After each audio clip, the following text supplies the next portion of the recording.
anyone can remember our beautiful I faces. don't think anyone's watching. Nor should they.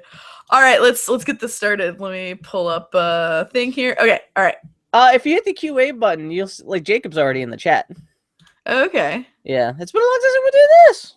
Yeah. It's been forever. All right, now Jacob can sass us in real time again. It's Oh, good. mama. All right. Okay, pals. Here we go. Hello, friends, loved ones, beloved sweethearts. It's time for the Boy Hattie podcast. We're here to talk to y'all live about some pop culture detritus. As always, I'm Annie. I'm Bill. Bill, how you been doing the last couple weeks, my friend? I am so fucking furious. Yes. Imagine, Annie. Imagine if you got Fallout.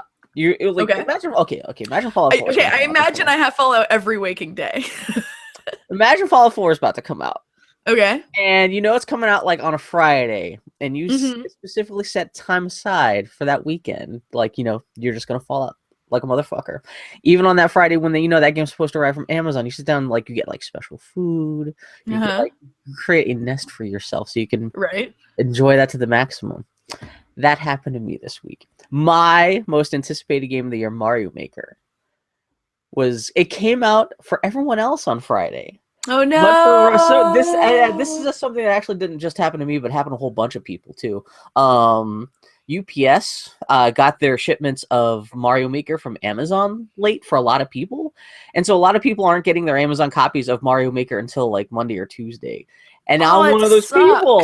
But I they had release day delivery all set up. Like that's when you pre-order the game. That's what you're promised, and so like Mario Maker is easily my most anticipated game of the year. And it did not arrive. And I even actually got like little chicken parmesan, chicken nuggets, and I got like Italian. I got a little antipasta salad. I was like, I'm gonna have some fun night making my own Mario games. Today's the 30th anniversary of the release of the first Super Mario Brothers, so I was gonna spend all day today, like, yay, 30th anniversary Mario! I'm gonna play it all day. And yeah, may not be here until Tuesday at the latest. You're breaking my heart here, Bill.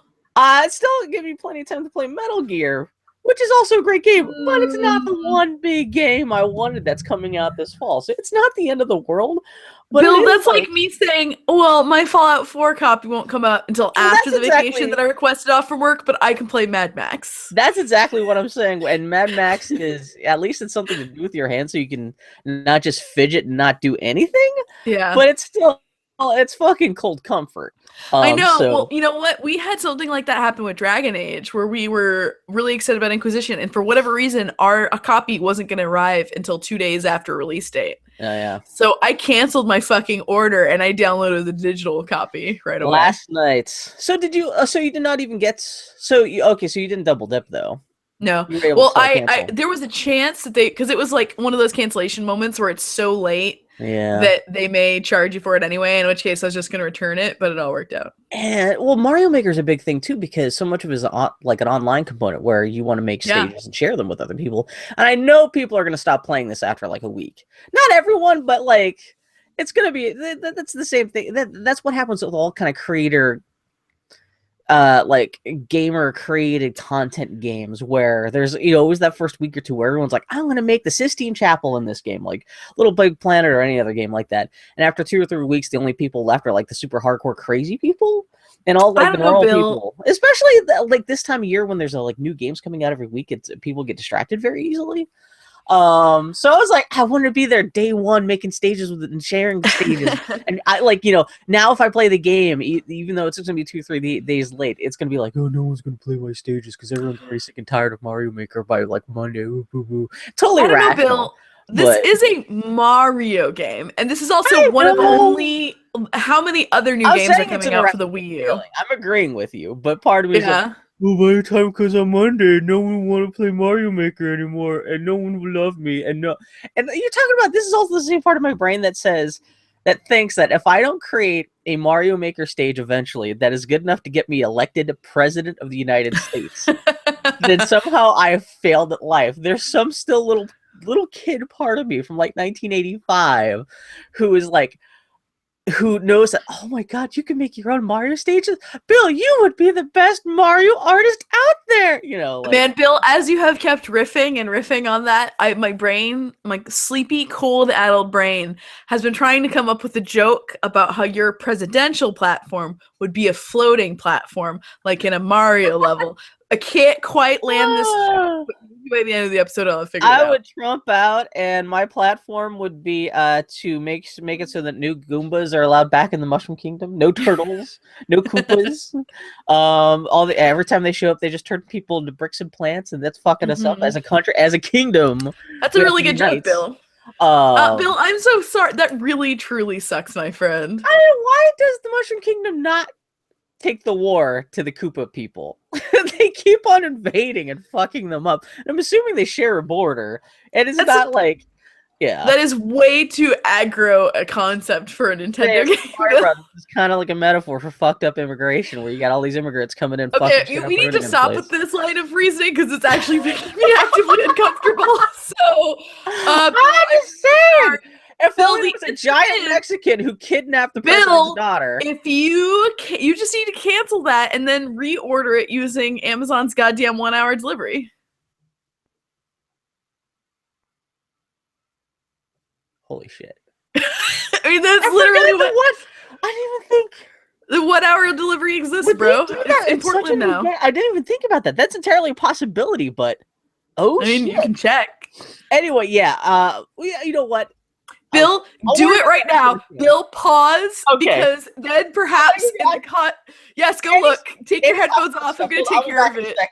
I'm going to take care of it. Imagine, if you will, my friends, a world in which two fat white people in Portland, Oregon are able to order a Mario game within the span of their content. This is why the rest of the world wants to kill us as a country. Man, I really do sound xenophobic and shit today. But I'm just saying, 9/11 happened because of people like us. Bill, you're not wrong. This is bad. We're bad, terrible people. But yeah, you need to check and see. So yeah, Amazon Prime is. We talked about this. Amazon Prime is testing 1-hour delivery in our neighborhood. And it's limited products, yeah. But yeah, our friends of the podcast, Brenna and Chase, ordered, maybe take a step back. They're big Perrier drinkers in that household, specifically Chase is. And Chase ordered 45 bottles of Perrier to be delivered in 1 hour by Amazon Prime. It was a beautiful. That's a great abuse of that. Wait, what? So what's special about Perrier? They like it. I don't know. You could have to ask Chase that, my friend. I ain't Chase. Yes, it is a fizzy water. I found it like a specific flavor, because you can buy water and fizzy water anywhere. I just didn't know if there was Perrier is a thing. It's not like it's a famous brand in terms of bottled water. It's on one of the biggest, oldest ones out there. But Bill, if I were to say to you, why bother drinking Coke? You can have RC Cola. It's cheaper. Kmart brand is cheaper. No, you drink Coke. No, fucking got their brands. If you're gonna ruin yourself, might as well do it all the way. Okay, Andy, say stuff that's important. While Here, while Bill does this, I'm going to talk about a different video game that Bill will have no context for. Date Nighto, the excellent visual novel company their whole thesis is visual novels in your browser. You can play them on your tablet, on your phone, on your computer, and more to the point, you can switch between the three. I played their most recent release on my phone, on the iPad, and on the computer. I really enjoyed their first release, which was Starfighter Eclipse, based on the excellent boy kissing. That's what I'm discussing. Based on the boy-kissing comic Starfighter. It was a really fun game. And like I said, the music was fantastic. The production was fantastic. And really, it was amazing to play on iPad. But they just came out with a new game called We Know the Devil, where you are a trio of teens at a summer camp. And you have to spend a night in a cabin and confront the devil. It was a really enjoyable, weird little experience, and I liked the hell out of it. I really like Date Nighto. I think they're worth your money. It's a good time of year for it. It's finally starting to get cold. It's a good Halloween-y game, and the price point is $6.66. So I heard you talking about this game on Twitter. I didn't realize it was by the same people who did Starfighter Eclipse. Is this? It is the same. How's it presented? Is it like studio? Is it? It's not the same team. Oh, okay. It's actually kind of interesting. So in a visual novel, you always have backgrounds and static sprites, and the static sprites shift depending on the dialogue. The backgrounds in this are all photographs of flash photographs taken in the woods. So they're all extra spooky, and the music is extra spooky. Flash, so it's all kind of like crime scene-y looking. Yeah, it's like that kind of stark, contrasty thing that's really enjoyable. Yeah. And yeah, it's just interesting because it's a totally different creative team from Starfighter Eclipse. So it's just a good fun time. So, and it's perfect for getting into the fall mood. So I really like the hell out of it. I can't talk too much about it because it's kind of a strange little surreal experience, and it's a horror story, so you kind of got to get into it. But I really enjoyed it, and I'm really excited that Date Nighto exists, and I want to see what they come up with next. Are there branching paths and stuff, or is it just a very linear game? What's fascinating is that like all visual novels by their nature are incredibly linear, which is very specific branches. I mean, they branch, but it's a linear, you're just exploring different parts of a choose your own adventure novel, right? Yeah. But usually they're just much more fleshed out. This game is interesting because there are only maybe 4 choice points in the whole game. It's mostly a story that you're reading with a few arcs. Depending on, so there are 3 of you in this cabin, and depending on your choices, one is forced out of the cabin, and it's there interesting. There has to be one that's forced out, though.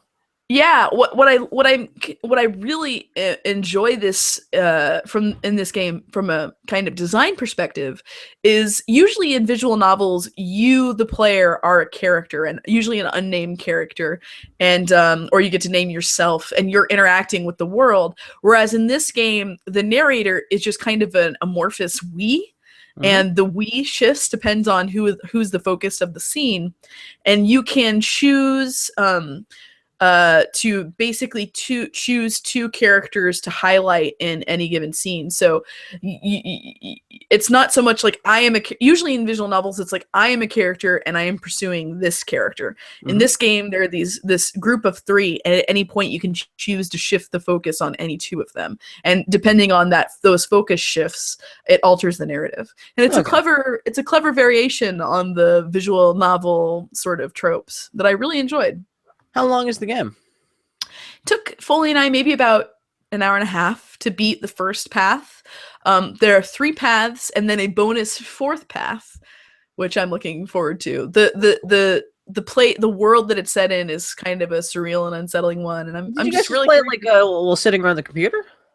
Yeah, Foley and I just sat in bed. You can like broadcast to a TV. That almost seems like in lieu of like watching a horror movie or something like that. You can essentially kind of play a horror movie instead. Yeah. Y'all, you kind of have to all be game for it, because visual novels are by their nature, it's almost all in your head as much as it is on the screen, and it's very much so a relationship between the player and the game, because you as the player have to fill in the gaps quite a bit. So I think it's a great game to play with someone else. You just kind of both have to drink the Kool-Aid and buy into it. Have you heard about the Until Dawn game that just came out just a couple weeks ago? Yeah, one of my coworkers got it, and I have to admit, I'm intrigued by it, but I hate horror tropes, and I'm not a big fan of horror enough to do it. Also, I've heard that it's like maybe 50% jump scares, which I'm just not a big fan of. I just heard people comparing it to, was it like Heavy Rain and those kinds of like super cinematic? It's another like narrative kind of bullshit, yeah. Exactly, narrative focused, quick time event-y thing. What intrigues me about Until Dawn is the conceit. Again, it's the mechanical conceit of the game, the narrative, like the design conceit of the game. It has like I think 8 characters, all of whom live in various obvious horror archetypes. Yeah, and depending on your choices in the game and the actions of the game, all of them can die. All of them can live. Exactly. I love that. Any combination thereof.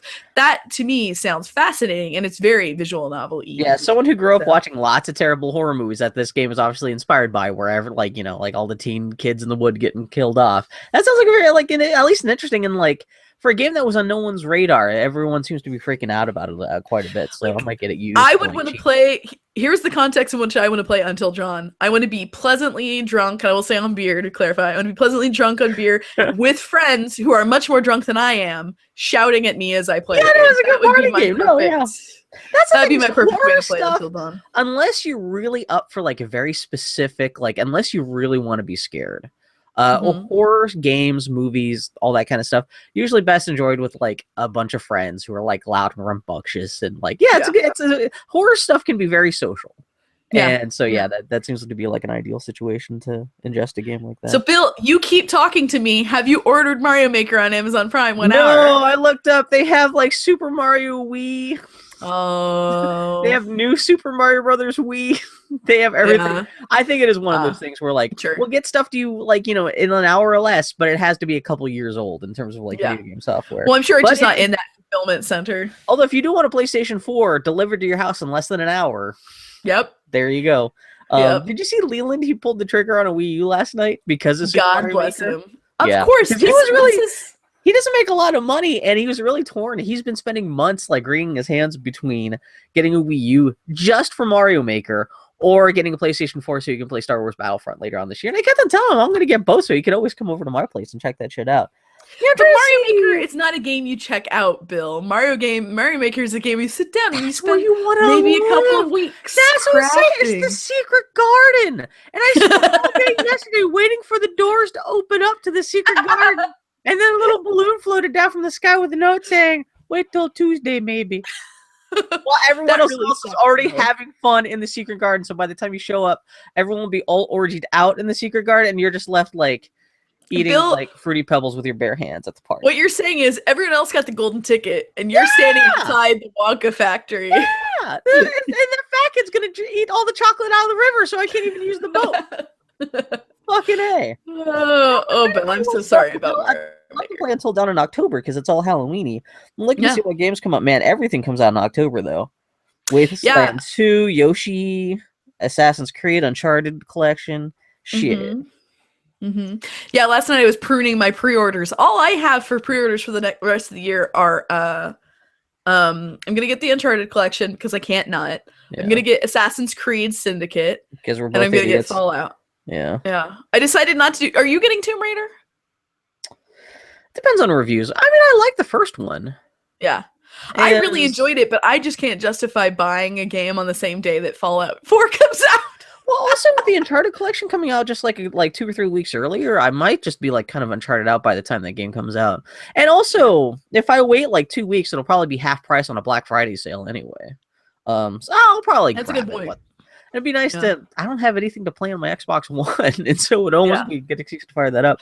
Are you not gonna get Fallout 4 for Xbox One? That's what I gotta figure out because I want to get a gaming PC, and if you're gonna get a gaming PC, the first game to break in that gaming PC sounds like Fallout 4 would be the perfect choice for that kind of thing. And so I've got pre-orders for all the 3 different versions. I got PlayStation 4, Xbox One, and the PC version. And ideally, I'd like to just play it on the PlayStation 4 because it's the console I use the most often. There's no multiplayer component to that game or anything, right? No, there is not. I'm getting it for Xbox One just because they're doing mod support for Xbox One. Yeah, and it's probably going to look a little bit better on the PlayStation 4 too.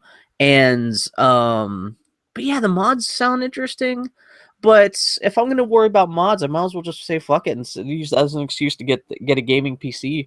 I don't know. I have to figure out what I'm doing. I better do it soon, I have to say, the trouble I had with Shadowrun recently reminded me of why I never want to go back to. I never want to have a gaming PC because there was a patch released and I didn't have enough room on my computer, so I had to delete the game locally and then re-download it locally and then re-download the patch and then delete that all again and then download it again. This is a game I had played the night before. I spent an hour trying to get to play again. You know what I like? Putting it in my fucking damn thing is plugged in my TV. I got to figure out because I'm trying to figure out. I never really splurge. I buy lots of stupid small stuff for myself, but I never invest in anything big for myself. And I'm thinking about getting an exercise equipment thing. It's like this recumbent. I can't remember what it's called, but it's like this big exercise thing, and that's gonna cost like $6,000. But I want something. I need to have something in the house where I can just get up and do some exercise. I just need to start doing that. I'm spending way too much time just vegetating in front of a computer all day. Yeah. And I'm also thinking about, I haven't gone on vacation in a good 15 years. And so I am still thinking about going to Disneyland, and that's going to be like a $5,000 investment. Yeah. And so I have to decide if I want to do one or the other of those. And then I'm thinking about, well, if gaming PC will cost like $1,000, I'm trying to figure out what I'm doing right now. So yeah, the next week or two is good. Me kind of making some major money decisions in terms of like how I'm going to be spending money for the rest of the fall, but we'll see. But yeah, no, gaming PC is still kind of tempting. But again, if I could just get a gaming PC that acts like a console, which would be a Steam machine, but those Steam machines are so expensive.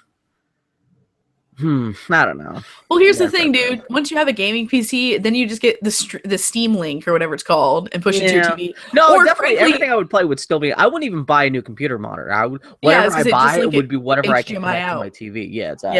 Yeah. Well, I do have the Steam controller and the Steam Link thing pre-ordered from Valve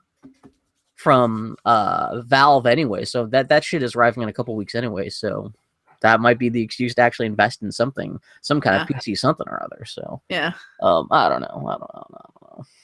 Anyway, Bill, what games have you been playing? We've been talking about what you haven't been. What have you been playing? I've been playing a lot of Metal Gear. Yeah? Any interest in Metal Gear? Metal Gear is good as balls. I am shocked. I talked a little bit about Metal Gear last week. I had only played like 10 hours last week. In the week since I've played like an extra like 25 hours. This is for a game that was not even on my radar. I'm looking at my little black book of all the games that are coming out this fall, and I didn't even have that jotted down because fuck Metal Gear. This shit's overrated. Kojima's a creep. Why would you care about Metal Gear? And I really just bought Metal Gear just to kind of hold me over to Mario Maker. Because I was so excited about Mario Maker. But I didn't. And Mad Max turned out to be such a turd that I needed something else. And I was like, oh, fine, I'll get Metal Gear just to do something. And especially because the reviews for Metal Gear, even from people not even like Metal Gear games always get like 9s and 10s. But this is the first time I've heard from people who didn't like Metal Gear, who were like, "Oh no, this is actually a good game." Aside from the people who love Metal Gear in the first place, this is actually a good game. Aside from you don't have to be a Metal Gear fan to enjoy this game. The gameplay design is good enough that if you can ignore the weird sexist shit in this game, it's still pretty good. And it is the sandboxy shit, run around blowing stuff up and sneaking around and all the weird systems that Kojima has built into this game. Where it's hard to describe because there's so many moving parts in this game in terms of the open world stealth stuff. It's crazy. It's crazy that I've played that game for like a good 35 hours. I've maybe only, aside from like the opening hour and a half prologue where you're Snake waking up from a coma and trying to sneak out of a hospital while you're getting attacked by bad guys who are trying to kill you. Aside from that, man, there's like maybe half an hour story I've run across. And I've played the game. It's a Metal Gear game that I've played for 35 hours. And there's been like 20 minutes of story. There's been no cutscenes or anyone monologuing or anything like that, which was always the worst part of these games. And so it's just stripped down almost entirely to just gameplay.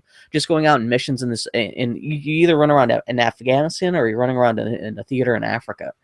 And it's just really cool that Kojima, for his last Metal Gear game, really sat down and said, okay, I'm going to do a big open sandboxy thing, just focus on the systems and the gameplay. And the story will be kind of an afterthought, even though story-wise it's plugging in a big hole in the Metal Gear mythos because it's all this backstory of essentially how the biggest bad guy in the Metal Gear universe actually became the bad guy. But yeah, no, it's just really goddamn fun. I got my Snake powered up enough so that he could steal whole cars and tanks with his balloon. Nice. You get attach a balloon to a tank and it just flies up in the sky and suddenly becomes your tank that you can call up later for yourself. And all kinds of stuff like that. I did unlock the 3 companions. I think it's only 3 companions you get in the game. So when you go out on missions, you can choose to have a companion come with you into the battlefield. And you could either choose between a horse, a dog, or Quiet the sniper that everyone's been freaking out about. That's the naked sniper lady. And she is totally fucking useless, aside from the whole sexism complaints. She's a sniper who... she'll just kind of randomly, as you run through the environment, she'll find like sniping perches and she'll like light targets up that she can kill. And you can command her to sometimes kill some of those targets, but she doesn't talk and she doesn't have any personality. But the dog, when you go out with the dog, he can sniff out all like the little herbs you can pick. It's very Red Dead when you're actually out on foot. Because you're going out, you have to pick plants, you're killing guys, you find this over here, suddenly this new mission shows up over here where these bad guys are fucking with these guys, so you have to stop the bad guys. Kind of like kind of gameplay stuff. It's just funny because Joshin, my housemate, he just hooked up his 360 for the first time in like good 4 or 5 years. And he's playing through Red Dead again. Yeah. And it's funny watching him play through Red Dead, and he's doing a lot of the same stuff I'm doing in Metal Gear, just in terms of open world. He can be on a horse, you're picking stuff, you're making things. Except, this is Red Dead. if in Red Dead you could also call in a tank to give you support for a mission or something like that. It's funny you should say that because I am a very contrary person sometimes, and I've been having a really rough mental time of it the last couple of months. Yeah. And so when I've been hearing all the rave reviews of Metal Gear, a series that I'm not particular, like I've played them and I'm like, I'm affectionate for them largely because of what they mean to other people, more so than my own experience through them. But I could take it or leave it. And then everybody starts raving about systems and I'm like, fuck it. Meanwhile, Mad Max came out and everybody took a big dump on it. And I also was like, I'll cancel my order, whatever. I can't afford it right now. And you let me borrow it. I'm playing the shit out of Mad Max, and I'm having the greatest time. And it also reminds me of Red Dead, to be honest with you. I love that we're both playing open world games that we should be disappointed in and not like, but we're like both like, this is good. This is fun. We're just randomly running around. We're just white guys running around in some kind of weird environment, just trying not to get blown up by weirdos. Yeah. I will say this: the major difference beyond we both obvious have dogs, right? Yeah. Yes. The major difference between the two, obviously, is that beyond all the obvious things, is that Mad Max is entirely sexless. Yeah. Like I had heard people complaining that the game was like, oh, there's not broads in it, which true, there are not. I have interacted with one woman so far. Apparently there's a quest giver later on who's a woman, a badass woman in a wheelchair, but I've interacted with one woman whose name is Hope, whose daughter is Grace, and they're prisoners and you have to save them. But other than that, the black lady who's like hiding out in the rocks, because that was literally the last thing I did in that game before I let you borrow it. There are random people in the world that you can talk to. Oh, but not named characters, not like no. Oh, no. Okay. There are only apparently two names. Survivors were like, hey, there's a can of gasoline, go over there and get that. Yeah. Correct. Yeah. But as far generally speaking, the game is totally like sexless in a way that like 11-year-old boy power fantasy is. It 100% feels like a pre-pubescent boy's power fantasy where it's like, I'm going to be a big tough guy and I'm going to have a beard with face paint. I'm going to have a dog and a car. It's just so weird because that's not cool. Like not what Mad Max really, it's not a power. Well, it kind of is like Mad Max, but it's not like an empowering fantasy. The thing if anything, he's like barely surviving from what like scene to scene. That is one of the problems with making a Mad Max game. Period. I was thinking about it, and there's a thing that I come across in Robin Hood stories a lot. When in Robin Hood stories, whenever Robin Hood is the focus, usually it's a weaker story for it. Usually the stronger stories are when Robin Hood is a character in it, as opposed to the focus, because then he can be a little more impactful. And I keep feeling the same thing about this. I feel like the best Mad Max game would be one where you are not Max. Would be one where you're a secondary character. Maybe the player can create their own character and they have to interact with Max in this world. Maybe they're trying to coerce Max to, because usually the way the narrative goes, Max doesn't want to help. He's coerced into helping. There's a weird thing in this game where in this game, of course, you have to build assets and build these resources that give you immediate bonuses. Yeah. And the level up guy, Griffa, is like, why are you doing these things, Max? And Max is like, I don't want to help anybody. I'm just trying to do my thing. And I'm like, but you're helping everybody. You're a big old good guy like everything else. It doesn't really make sense. It would make more sense were you not playing as Max. But who's going to buy a Mad Max game where you don't get to be Max? Well, even if you don't play as Max, but like if Max had like a third of his health bar, or like you've made him really fragile where like sticking your neck out for people can mean you could automatically die very quickly, and it's difficult to actually help other people. And this game, I don't know. This game, like any other open world game, doesn't actually get fun until you start powering up enough where you can do cool shit. But once you power up enough, once you power up enough, then you're not a weak. Like it kind of undermines the whole story of Max. Yeah, so, like Max powers or powers for the car and stuff. Because I know you're constantly upgrading the car. Both. You upgrade yourself too, my friend. Yeah, I currently have. Isn't that you go up to Griffa and you give him like Griffa coins, and then he's like he blows smoke in your face, and then suddenly you get like superpowers. Well, that's how you get to choose. Do I have more health? Am I able to get more water from the environment? It's basically like you are becoming a more it's like boosting your stats, but you also can independently of that spend money on your gear. Like right now, so the nice thing about Mad Max is that you can choose to be largely naked, which I have. This has been a serious disability in terms of my like stats, but I don't give a shit because I want to play as largely naked, beardy Mad Max.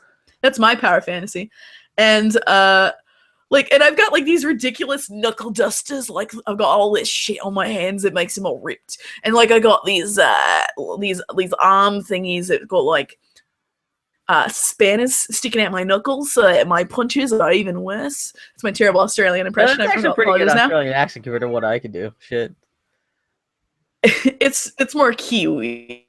A little bit, yeah. What are you gonna do? Anything else? I study the Kiwi. And it's also weird in terms of like where it exists in terms of Mad Max, because like the ambient characters will call him Rag, stuff like that. They'll call him what? It's weird. They'll call him Raggedy Man. Raggedy Man. Like, it's the Raggedy Man. Like, what Auntie calls him in Thundercats. Yeah, I was going to say, because that's the only it's just one of the ambient barks. Yeah, okay. It's not like, hey, it's Raggedy Man. They'll say, hey, look at this Raggedy Man. Yeah. You know. It's one of the barks. Yeah, Anthony does, like, yeah. She only just calls him once at the end of Thunderdome. Raggedy Man. Yeah. Yeah. Goodbye, soldier. But you can slag on...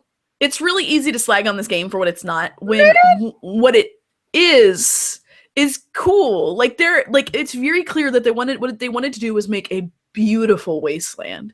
And the wasteland is gorgeous. Like the way the colors change and the day-night cycle is gorgeous. There's a weather system where instead of rain, you get these lightning storms and these dust storms that'll fuck you up. And it's clear that that was their focus. They wanted to make this beautiful changing world. And it's beautiful. And it's so clear that that's the focus, that there are things like, if the storm is raging, this dust storm is raging that will kill you if you're out in it too long. Just out of curiosity, I ran up to one of those random people in the world that you can talk to and started a dialogue with them during the dust storm. And this cutscene started of this person giving me this info dump. And while the storm is raging about us, to the point where Max was struck by some debris and was thrown out of range of the camera, but the camera was still fixed on this dialogue. He didn't die, he just got knocked out of camera range? Out of frame? Like you have to get hit a couple of times to die. But it was just too... I mean, it's like very clear that what they cared about was this world, and the story is just kind of something tacked onto it, which I'm fine with, because it's at its weakest when it's trying to tell a story. There are these collectibles in the world that are these historical objects that are artifacts from before and during the fall. And boy, howdy, there is no story that needs to be told less than how the world of Mad Max fell. It is like, completely besides the point, yeah. It's like, who gives a shit? Even in the movies, like, they are as vague as humanly possible about how shit went down, the cities fell apart, there was a firestorm of fear, whatever, it's Mad Max. We're in the apocalypse. It doesn't matter how it happened. Who cares? The shit is ended, yeah. It really doesn't matter, but the worst part is sometimes you'll look at these and he's like, and then Max will have a comment afterwards. Yeah. Like, can you think of anything less Mad Max than picking up a picture of a person sitting by a lake, and then Max muttering, water. We had so much of it then, it seems wasteful now. Like, that's just not... I mean, that's a big part of the reason why I was so disappointed from the game. Aside from, like, any kind of, like, the look of the game or the design of the gameplay stuff, just the feel of what Max is. Even aside from the fact that he doesn't look like Max, he looks like super generic video game hero that they just pulled from a template, was, just, like, how Max acts as a character is just so... It's not even... They just kind of, like, made up... in terms of how he behaves, generic video game protagonist, it's not Max. And I'm not even talking about the Mel Gibson version. It's not even the Tom Hardy version. It's just... Yeah, they fucked that up pretty hard. It's just interesting because I don't know how you make a conventional video game with that character without breaking him. Actually, it's a Telltale game, actually. To kind of choose your own adventure, kind of like story-centric, where he's kind of like in his own head a lot, would be kind of interesting. Where you can still have a little bit of comment. I don't know. I mean, you could make the... I mean, like, for example, Wolf Among Us with Bigby, Bigby is a character who's mostly in his own head, and Yeah. the game actually makes most sense if you play through the game and choose the silence dialogue option, which is an option in that's Telltale what I'm games. talking about. Yeah. But man, dude, okay, Bill, you are the owners of the Mad Max license. I know. Someone You comes can't up to you have a and they're game that's like- completely internalized. Well, it's like no. Even beyond that, it's like we're gonna make a Mad Max game. You know that really kinetic, violent franchise you have? We're gonna make a narrative-based story game. Yeah. No, you make something where you punch people and you drive cars. That's what Mad Max is. Yeah. You make a Mad Max kart game before you make a is Telltale like, game. I mean, the car chases and explosions and stuff in this game are cool, but even in terms of like, essentially with the Mad Max game, you have two options. You can go the kind of the quieter, more reserved, the like Road Warrior route, where Max is very quiet and the story there's actually not that much chases. It's more just kind of quiet desperation. But Or it's you go the all Batshit about Crazy Fury Road. Just nonstop action every moment until the story ends. Action game, and it doesn't even do the Fury Road version of that very well, just because it's so, I don't know.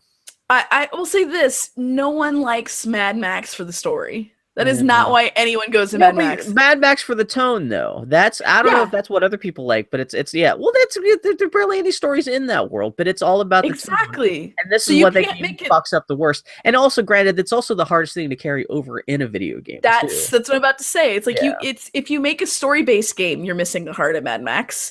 If you make just an action game, you're missing Mad Max. And where this game works are those quiet moments where I reach the top of a hill and there's a sandstorm coming in the distance and the sun is setting, and like that's where it's just like there's a palpable feeling of loneliness. I will say this: it should be a game that's a meditation on loneliness. But a thing they have this character named Chum Bucket, who is your engineer. He serves a couple of mechanical purposes in the game beyond like the literal he fixes your car. He's also kind of a built-in sort of tutorial, sort of, where he'll indicate what you should do next. He like kind of gives you someone to talk to when you're like your advancing through the narrative. Yeah. It's like kind of weird to do a meditation on loneliness when you're with a character who's constantly talking. Yeah. Also, Chum Bucket is interesting because they it's a hard problem to solve for. He sounds like Brad Neely in Wizard People Dear That's Reader. the thing that killed me right off the bat. It's just like But- I can't even take him serious as a character. Eventually you do once you kind of drink the Kool-Aid. And also, what fucking can you take Auntie seriously as a character? Can you take Master Blaster? They're all Yeah. ridiculous cartoon people. Those That's the characters point. actually had character. Chum Bucket just kind of like growling hunchback who's just like super religious, kind of just no. Chum Bucket he would not even be in a Mad Max movie because he's such a generic whatever mutant fucking. He's a Fallout character, not a Mad Max character. Not to talk shit on Fallout, but the point is that I keep playing the game and I'm like, and I was like, my first thought, I keep thinking a lot about Full Throttle because Full Throttle and Fallout were my introduction to Mad Max. Long before I saw a Mad Max movie, I saw these things very much so inspired by them. And as I'm playing this game, I'm like, man, wouldn't it be great if Chum Bucket were more like Mo, who's the mechanic character in Fallout, who's actually a really interesting character where you have a relation, like you have kind of a complex relationship with her and like also very simple. And it feels much more like a traditional Western sort of relationship where it's Mo like. was in Fallout? I'm sorry, I misspoke. She's in Full Throttle. Okay, she's the lady who. She is the lady mechanic. Yeah, okay, yeah, because you showed me pictures of her, yeah. But my point is that as I was thinking about that, I'm like, the game would come to a shuddering stop if you had more of a relationship with this character. Well, that's what this I'm saying. character Might do better with some more like Telltale kind of like character stuff. But there are some things, there are some moments in games where character moments where the point of a character is to set something up in a narrative or to serve a very game design purpose. And if they do more than that, then it's kind of for whatever temporary service it may serves your emotional satisfaction as a character, it can undermine the game. Oh yeah. And if there were more of a relationship with Chum Bucket, it would be strange. It would be really strange. And also Chum Bucket is like the children in fucking Beyond Thunderdome, where they are someone who expects something from Max that he can't give and that he's not necessarily willing to tell them he can't give. Yeah, that's true. You know, but that's one works. thing because the kids are only in that movie for like half an hour, whereas you have to deal with Chum Bucket for like 40 hours. But but the kids in Mad Max aren't doing anything for Max. In this game, he's fixing my car. He's throwing my harpoon. He's like, indicating where there are enemies behind me and where there are some coming. He's telling me when a storm's coming. He's telling me when a tornado is coming. Can we commission the Fulbright guys to make a mod for this game where you play as Anti-Entity? It's the rise of It explains where she came from and how she wound up building Bartertown. That's the game. That's the Mad Max game I want to see. Where the game you're not playing as Max. He probably wouldn't even show up because why would he even be like, running around? He doesn't even meet Anti-Entity until Thunderdome. But you're a woman. You're badass. You're building things. You have to social. You're not necessarily a bad guy, but you have to like build infrastructure and stuff. That could be interesting. That's all I'm saying. I don't know. What I want from Mad Max is almost less story. But again, I genuinely don't know how you tell a story with that character. I'm just realizing what I want is Metal Gear, where you're playing as Tina Turner. And tanks. You're stealing tanks because, like, Metal Gear, in the new Metal Gear, you're also building like a home base, and you're having to do infrastructure stuff for that. And, like, you get just modded so instead of like a base out in the middle of the ocean, it's just Thunderdome out in the middle of the desert. Maybe that's what I'm going to stop talking about Mad Max, but there's just one last thing. I can talk about Mad Max all day. No. I kind of said everything I want to say except for one thing. One of my favorite details in the game is that if Max takes a fall, that won't kill him, but it's a little more than he should safely do. Yeah. It fucks up his bad leg, and he limps for a little bit before he fully recovers. And that's a little detail that I really enjoy in the Mad Max game. Yeah. Go ahead. It's a game where if you just kind of take it at the macro level instead of the micro level, I'm enjoying the hell out of it. So are you actually doing? Because you get a dog at the beginning of the game. Does the dog really come back and do anything? The dog is essentially an asset on one particular vehicle. There's on your vehicle, the Magnum Opus, you have Chumbucket there who helps you throw harpoons and stuff and repairs the vehicle. If you ride in Chumbucket's car at any point, the dog is in the back of it and it helps you detect mines. Okay. Yeah. The dog serves a mechanical purpose. Man, I was out bumming around yesterday, and I saw a lady walking a blue healer, which is exactly the same dog Max has in the Road Warrior. And it took me. I almost geeked out. I was like, "Oh my god!" I did pet him for a moment, but I did. Good on you. I resist the urge to keep on freaking out at that lady. I'm like, "Oh, it's a blue healer, and I know it's a blue healer because my family they also own Australian Shepherds, and this is also the same dog from Mad Max 2, The Road Warrior, produced in 1982, directed by George Miller, starring Mel Gibson." Yeah. So, speaking of characters, that game though. Yeah, I'm enjoying it. I really am. It's scratching a very particular kind of itch, kind of like Saboteur, where I'm just enjoying seeing an objective on the horizon and we can flip flop later if you want to borrow Metal Gear. I don't know. I'm really, like I said, I'm really contrary. The more people flip out about that game, the less interested I am in playing it. Beyond the gender politics aside, it's genuinely contrarianness. I mean, I love pets in games, but goddamn, that dog you get in Metal Gear is one of the best dogs in games ever. It has a little eye patch just like Snake. It's so stupid. And you can pet it. There's a dedicated pet button during missions. You'll be in the middle of a firefight, and then you can just stop and pet the dog. I am mad that this fucking game lacks a pet dog button. Yeah, that's half the point of putting a dog in a video game. Granted, yeah. Oh man. Anyway, you were gonna say? I was gonna change the subject. Speaking of characters serving narrative purposes, I finished Dragon Age Trespasser this week, which is the epilogue DLC for Inquisition. It's really interesting. I won't get into spoilers at all because anyone who's intrigued in playing it really should. It's fascinating because you can't help but play it and think about the lessons that BioWare learned from Citadel.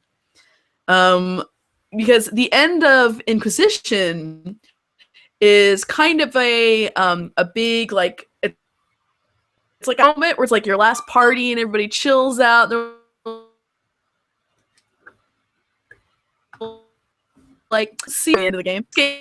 So this game really genuinely this DLC serves as an epilogue that shows you what these characters have gotten around to and what their lives are like after the Inquisition. Beyond that, it also serves as a really good epilogue for the game, and that you spent the whole game developing this this religious paramilitary force that's like this diplomatic power in the world that is linked to no nation, and that's really intimidating to everyone, and what that means to the world at large.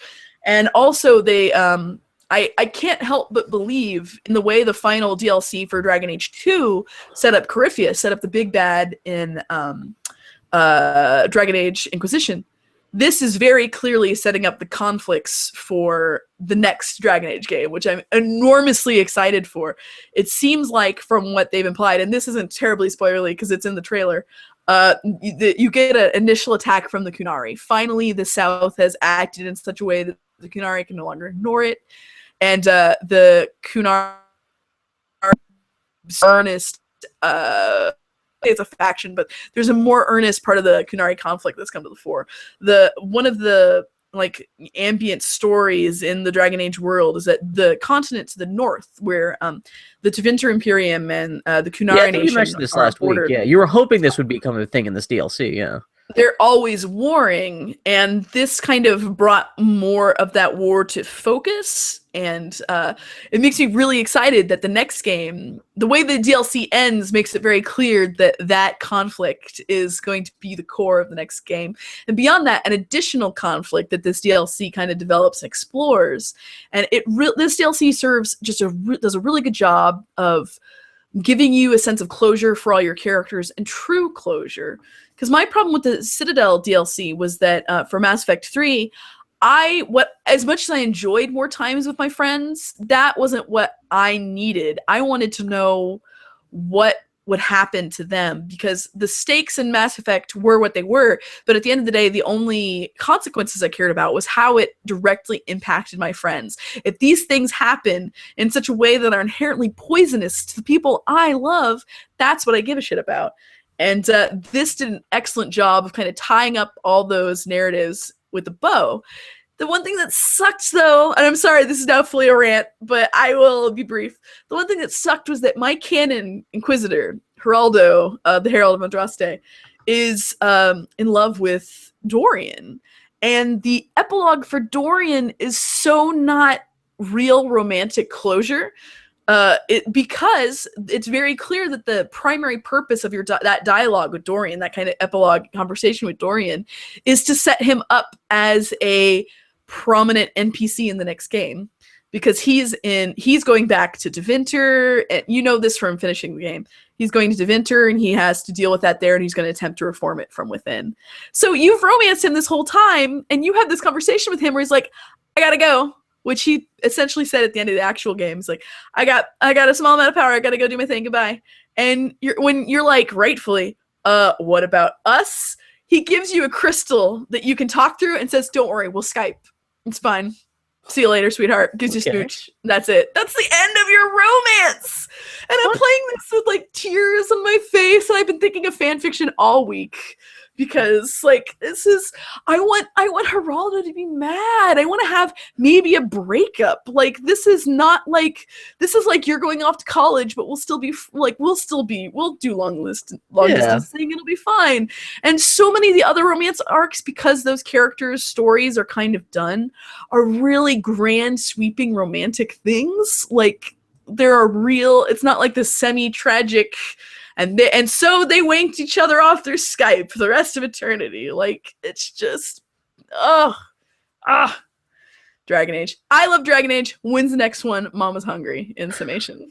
They haven't announced the next one yet or anything, right? No, they haven't. They won't until, hopefully, I hope they give themselves like a good 4 years at least. I'm sure they've already been working on it for at least 2 years. Well, I'm sure this is going to be like, in terms of BioWare as just a publisher, like they're going to go into Mass Effect stuff in the next year or two. Mm-hmm. That's what they keep on doing. They keep on trading off anyway, so yeah. Foley is really mad at me for saying this, but I think I love Geraldo more than I love Femshep. Really? Yeah. That's fine. Because I feel a much more stronger sense of who Geraldo is in the world and who Femshep is in the world. Also, the people responsible for Mass Effect, it's not necessarily the same creative team that does Dragon Age, right? No, they're two different. Like there are sometimes where the writers will help tag off, but the creative directors are different. But it makes sense that they could have learned the lessons from how stuff with Femshep went down in terms of like writing and character agency and stuff, like, or player agency and stuff, and like said, oh, Well, we can build on that and actually make them even more interesting, well-rounded character out of that. if you just put on your game designer hat and you look at those games, can you imagine writing an arc for one character over 3 games where the player has agency to alter that character versus every Dragon Age game is a character whose story is kind of tied up in a bow by the end of the game? Yeah. Like, that's got to be so much easier. Unless your character is just like schizophrenic, and in the story is that character losing their mind over the course of 3 games. Yeah. Oh, that's a good point. I didn't think about that because I forgot Dragon Age does not have a central character throughout all 3 games, but it's a different character. Yeah, the world of Ferelden is makes sense. Yeah, and beyond is the character of the Dragon Age. It would be interesting if Mass Effect switched to a thing, because I'm sure they're planning like not just the next Mass Effect, but the next 3 Mass Effects. I'm kind of wondering if they'll still try to do a Shepard thing where you're playing the same protagonist throughout different games. But like as a player perspective, that's so powerful. Like I have an emotional connection to FemShep that I love myself more than I love any video game character. So of course FemShep, I love FemShep because FemShep is me, but yeah. I say this about Geraldo now because I have a very emotional connection to Geraldo right now at this moment. I'm feeling very emotionally vulnerable about Geraldo, but I guarantee you in 6 months, if you ask me that question again, I'll be like, but my FemShep, she's my heart. Also, I would Foley and my relationship is kind of drawn into Mass Effect 2, so it's like, it's a lot more of that. But anyway, Intimation, Trespasser, really good. Excellent job, BioWare. They learned all their lessons from Citadel, and they did a better job. It served as a great epilogue to the characters. It served as a great epilogue to the game, and it so wet my palate for the next Dragon Age that I'm drooling for it. Man. So I forgive you for fucking up the end of the relationship with Dorian, because I understand you were serving other narrative purposes, but don't serve 2 masters. If you don't want to give me an emotionally satisfying romantic end, then don't let me kiss him at all. Signed, Annie. Yeah. It's in the transcript off to BioWare. Oh no, I'm glad you really liked it, because you and other people, like 2 or 3 other people in my Twitter feed, will not shout up about, especially the day I knew the moment when that came out. Because it was like Yulei Wethington, like 1 or 2 other people were like vibrating for the moment to like that would unlock and they could start downloading it, start playing it, and yeah. My tenor talking about this with you is very different from my tenor talking to this about someone who gives a shit about it. I can imagine. Foley and I have been losing my shit at Foley all week. I've been sending lots of furious emails to specific parties about this game, and this I love BioWare. I really like the stories they tell. The world, the place they put this in was really good. They brought in some they just did little things, little drops of old characters from old games that are really satisfying. It felt very much so like a loving gift from storytellers who really are genuinely fond of their audience, and I just appreciated the hell out of it. That is the best way to leave a story then. Yeah. It was really good. But like I said, it also served the story in the way that Citadel did not. So congratulations then. Yeah. Bill, tell me about how many times you can watch Ultron. Age of Ultron came out on iTunes this week, so was it like night before last? I just watched it on a whim. I hadn't seen it since it was in theaters, and I just was kind of curious to see if it held up as well as I remembered it in theaters. And then my housemates wanted to watch it the next night, and it's a 2.5 hour long movie. So I watched 5 hours of Ultron in 24 hours. It's not a bad movie, but I don't know if you can watch it I don't know if it's 5 hours in 24 hours good, but oof. Did you ever see that second Avengers movie? No.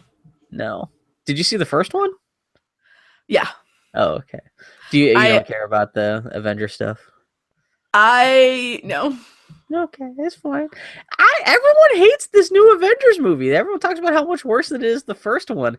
I'm of the camp that the first one is a miraculously better movie than it really rightly deserves to be. That movie should have been an outright disaster. I don't think it's necessarily a great film, but it's better than it has any right to be. And I think the same for the sequel. Ultron's better, especially for a sequel for a movie that should have never worked in the first place. I think it's pretty good. And also, there's still lots of people who hate the fact that you've heard all about that. I'm sure we talked about this on the podcast stuff about how Black Widow calls she's herself a monster for not being able to have babies. Yes. Yeah, exactly. And I can understand why people I still think people are misinterpreting that scene and kind of reading it the wrong way. I mean, granted, it's just, I like it. I don't know. It's one of those things where I was watching and I was like, yeah, this is not necessarily a great movie, but like, it's funny how much I'm just kind of like apathetic towards it, but I'm still like, Yeah. I don't hate it, but I guess that makes me in the minority of the people who actually kind of like it. It's kind of weird, but yeah, it's not bad. I am really bummed that I'm not really part of the Church of Joss Whedon, or at least I'm not anymore. I really dug Firefly. I like Buffy back in the day. Okay, Angel, whatever. I only saw so much of Angel, but man, like these movies are so Joss Whedon. That it's going to be so weird to think that they're going to make like 3 more of these movies not involving Joss Whedon because the characters' voices and little verbal jabs and they're everyone's just kind of verbally sparring so much throughout these movies that I guess the next I keep on confusing it with it being an actual Avengers movie, but the next Captain America movie is essentially an Avengers movie because it's the Avengers. It's the Civil War thing where all the Avengers start going against each other. And that's being done by the same guys who did the last Captain America movie. But yeah, like I said, involving all the Avengers might as well be Avengers 3. I'm kind of like they're good writers. They're not bad, but like still, only Joss Whedon is Joss Whedon. I'm gonna miss that authorial voice. Yeah. And it's kind of a shame. That's the one thing about the Marvel Cinematic Universe is that they're so hell-bent on producing sequels so quickly that no one director or writer can stay within a series because they end up having to switch off because as soon as they're wrapping up one movie, the sequel already has to be needed production, and no one creative team can do that. And so you're kind of losing. You just described comic books. I know, exactly, but that's funny that like they're essentially... but with movies, it'd be kind of like, I don't know. Yeah, it's the same thing. Like if that kind of like factory kind of cranking out content, regardless of who's in charge of it, works as well for these movies as they do with the comic books. But it's going to be the same thing. You're going to have people who read every Batman, regardless of what team is on it, and then you'll have people who just care about certain creative teams and otherwise tap in and tap out. The first grudgingly consume other things because it's part of the whole, and then they get disappointed and whatever. But the first 2 Avengers movies are so very specifically setting up this confrontation with Thanatos, the big super bad guy of the whole Marvel Comics universe. That it is a real shame that Wayne's not going to be able to like handle that when they finally confront this guy. It's a shame that he's not going to be able to handle directly. Some people have pointed out that just because he's not directing the next movie, there's no reason why he couldn't come and do a script polish for like the 3rd Avengers movie. But yeah, no, like it really is. It's going to be seeing those characters talk with someone else's voice, but with those same actors and everything like that, but not quite as witty, will be kind of weird. It'll be like, I don't know. It's if there's ever a downfall of, well, there will be a downfall of the whole Marvel Cinematic Universe, but I think whenever that does happen, one of the things you'll see people retroactively look back and kind of see, the fact that Marvel didn't give people enough time to kind of see their vision out from one film to the other as kind of one of the reasons why maybe things kind of fell apart or things started getting a little bit jigglier faster than they necessarily should have.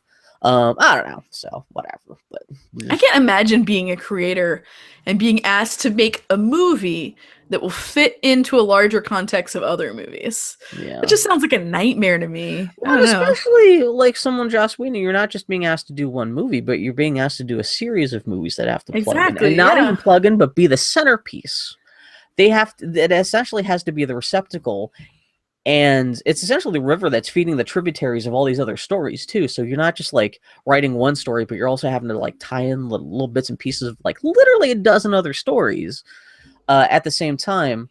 And I don't know. It's kind of a shame you can't just like see that out to the end and say, okay, that I did 3 Avengers movie. That is the tale I wanted to tell, and that is it. But I don't know. I could totally see why he just jumped ship, and he's probably just off in Maui right now, just like bathing in the sun. But I don't know. So not to talk about Joss Whedon that much. He's not the end all be all of movie writers, but like I said, he has such a specific voice that seeing that voice change will be just really kind of jarring, I think. But it'll also be curious if it's just someone else trying to impersonate Joss Whedon, or if they're going to be able to do their own thing.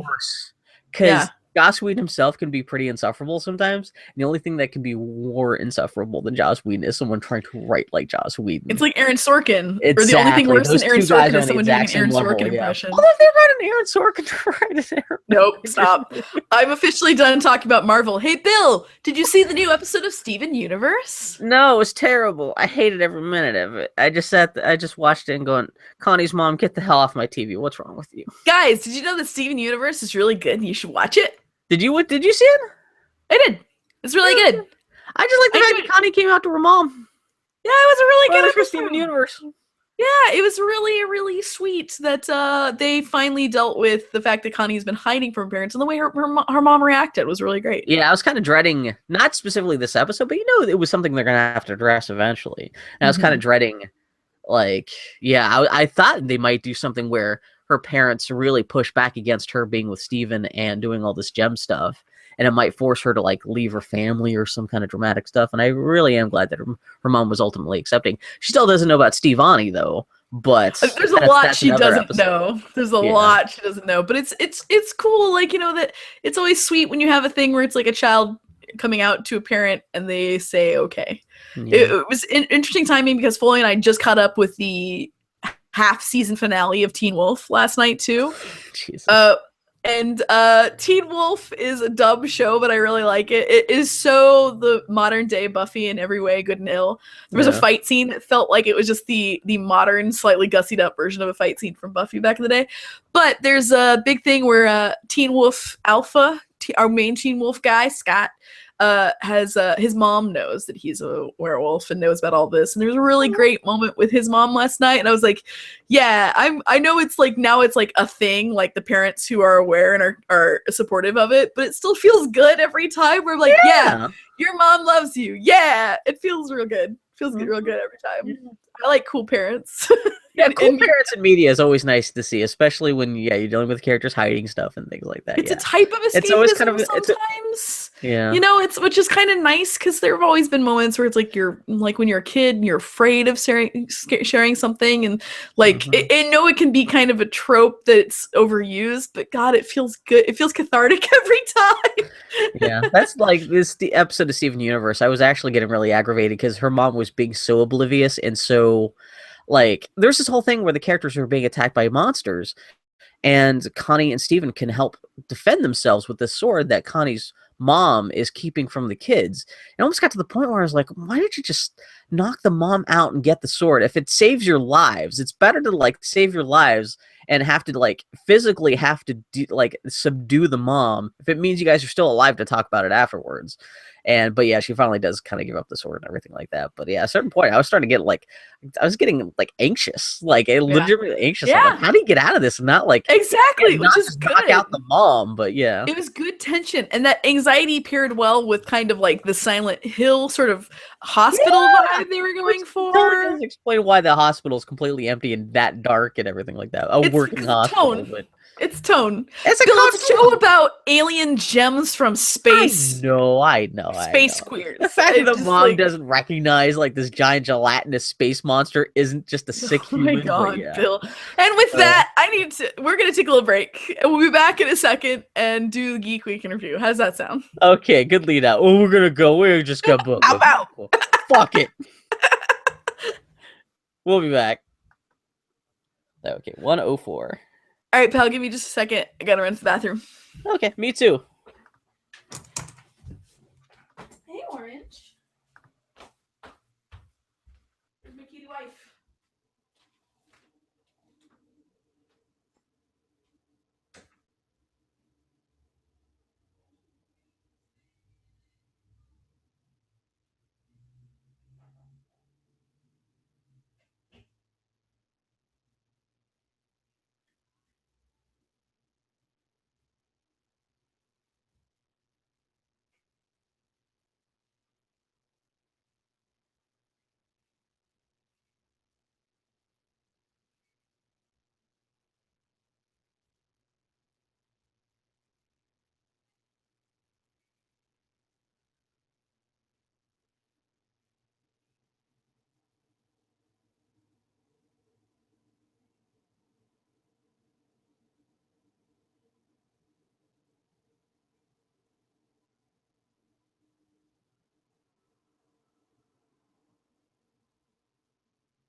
This is everybody's favorite part of a live broadcast when the hosts go to the bathroom.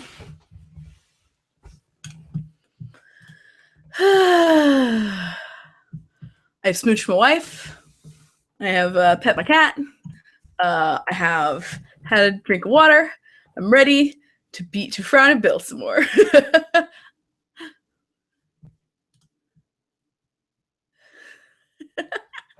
All right, I'm checking Twitter. This will be our new popular segment. Annie checks Twitter during the podcast. Christine Love, a developer of Hate Plus and Analog Hate Story, those excellent games, and the upcoming Lady Killer in a Bind, which I'm very excited about, just retweeted at Rice Digital, who said, "Sometimes I swear Amazon is just my parents." There's a picture. This is the best part of any joke when I explain it to you, where it says, "More items to consider," and it's 5 holy Bibles. Then it says, "Inspired by your browsing history," and it's all erotic anime statues. It's pretty damn good. That's super good. My Amazon is really confused because I use it to buy all of my romance novels. So invariably, it's like a sea of book covers with shirtless, ab-riddled men. And then Foley uses it for work to buy power tools and stuff. So it'll be like drill bits and tarps and power saws and all these things. It makes me look like a very specific sort of serial killer or something. It's pretty darn good. My hobbies include confusing Amazon, and to be fair, even without that, I've got all I use Amazon for are comics, video games, and books in which people try real hard to shove each other. So there we go. While Bill's not here, man, that Dragon Age DLC, huh? Okay, he's coming back. Act cool, everybody. Act cool. Shh.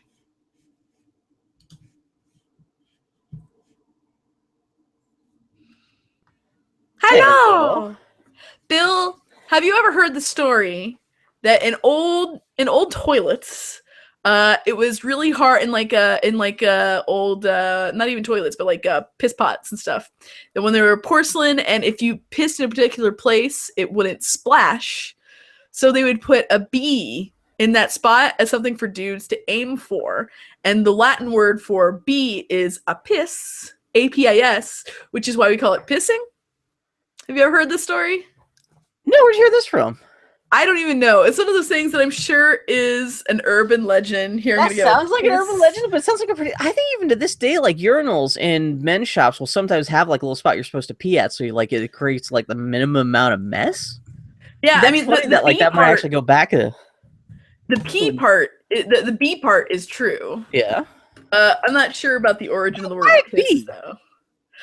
Oh no, that doesn't work because here you go. Piss is from the Old French pissiere, which means to urinate, from the vulgar Latin pisciare of imitative origin. That was gonna be my problem, is that a bee seems to be completely random. Yeah. Maybe it's vice versa. That's what it is. I bet you it's backwards that people would put a bee on there as a pun. Like that's what my theory is. Maybe the French. Foley, you have no shirt on. You can't walk by when I'm doing a Google Hangout. How did she flash a fireman? Yesterday we were. Yeah, keep laughing, buddy. It's gonna be on Google forever. Yesterday Foley was in our living room and we were just talking, and she was standing there. And she just gotten out of the shower and she was shirtless. Yeah. The fire department. There's a fire department not too far from our house, and the fireman. The fireman was the engine stopped at our street corner to turn, and the dude who's on the back, who controls the caboose of the fire engine, is up higher than everybody else, and he just happened to be at an angle that he can see right through our window at the top of our door and right into Foley's titties. Oh, very nice! Congratulations. Yeah. So good. Foley flashed a man's on your titties, and he enjoyed it. And now, theoretically, perhaps any of y'all. So good job. Enjoy. This is Foley's big topless weekend. These guys are only like 2 blocks away. Now that guy's gonna tell everyone else, man, you go to that yellow house in the corner of so-and-so, you're gonna see some titties. That's my thing. I'm like, he is usually on the caboose, like every time they stop at that corner, because he's gonna be looking. Is he gonna studiously look away? Or is he going to surreptitiously glance in that direction every time? I think he's going to point to the house and say, "Hey guys, this is the house. Hey guys, this is it." I don't know. I like my prayerful virginal firefighter fan fiction where this is a real dramatic crisis for him. So. I think if you're a public service person in Portland, Oregon, you're going to see some lesbian titties on a pretty consistent basis. Sure. Yeah. That's the thing you can observe, Bill. All right, let's do it.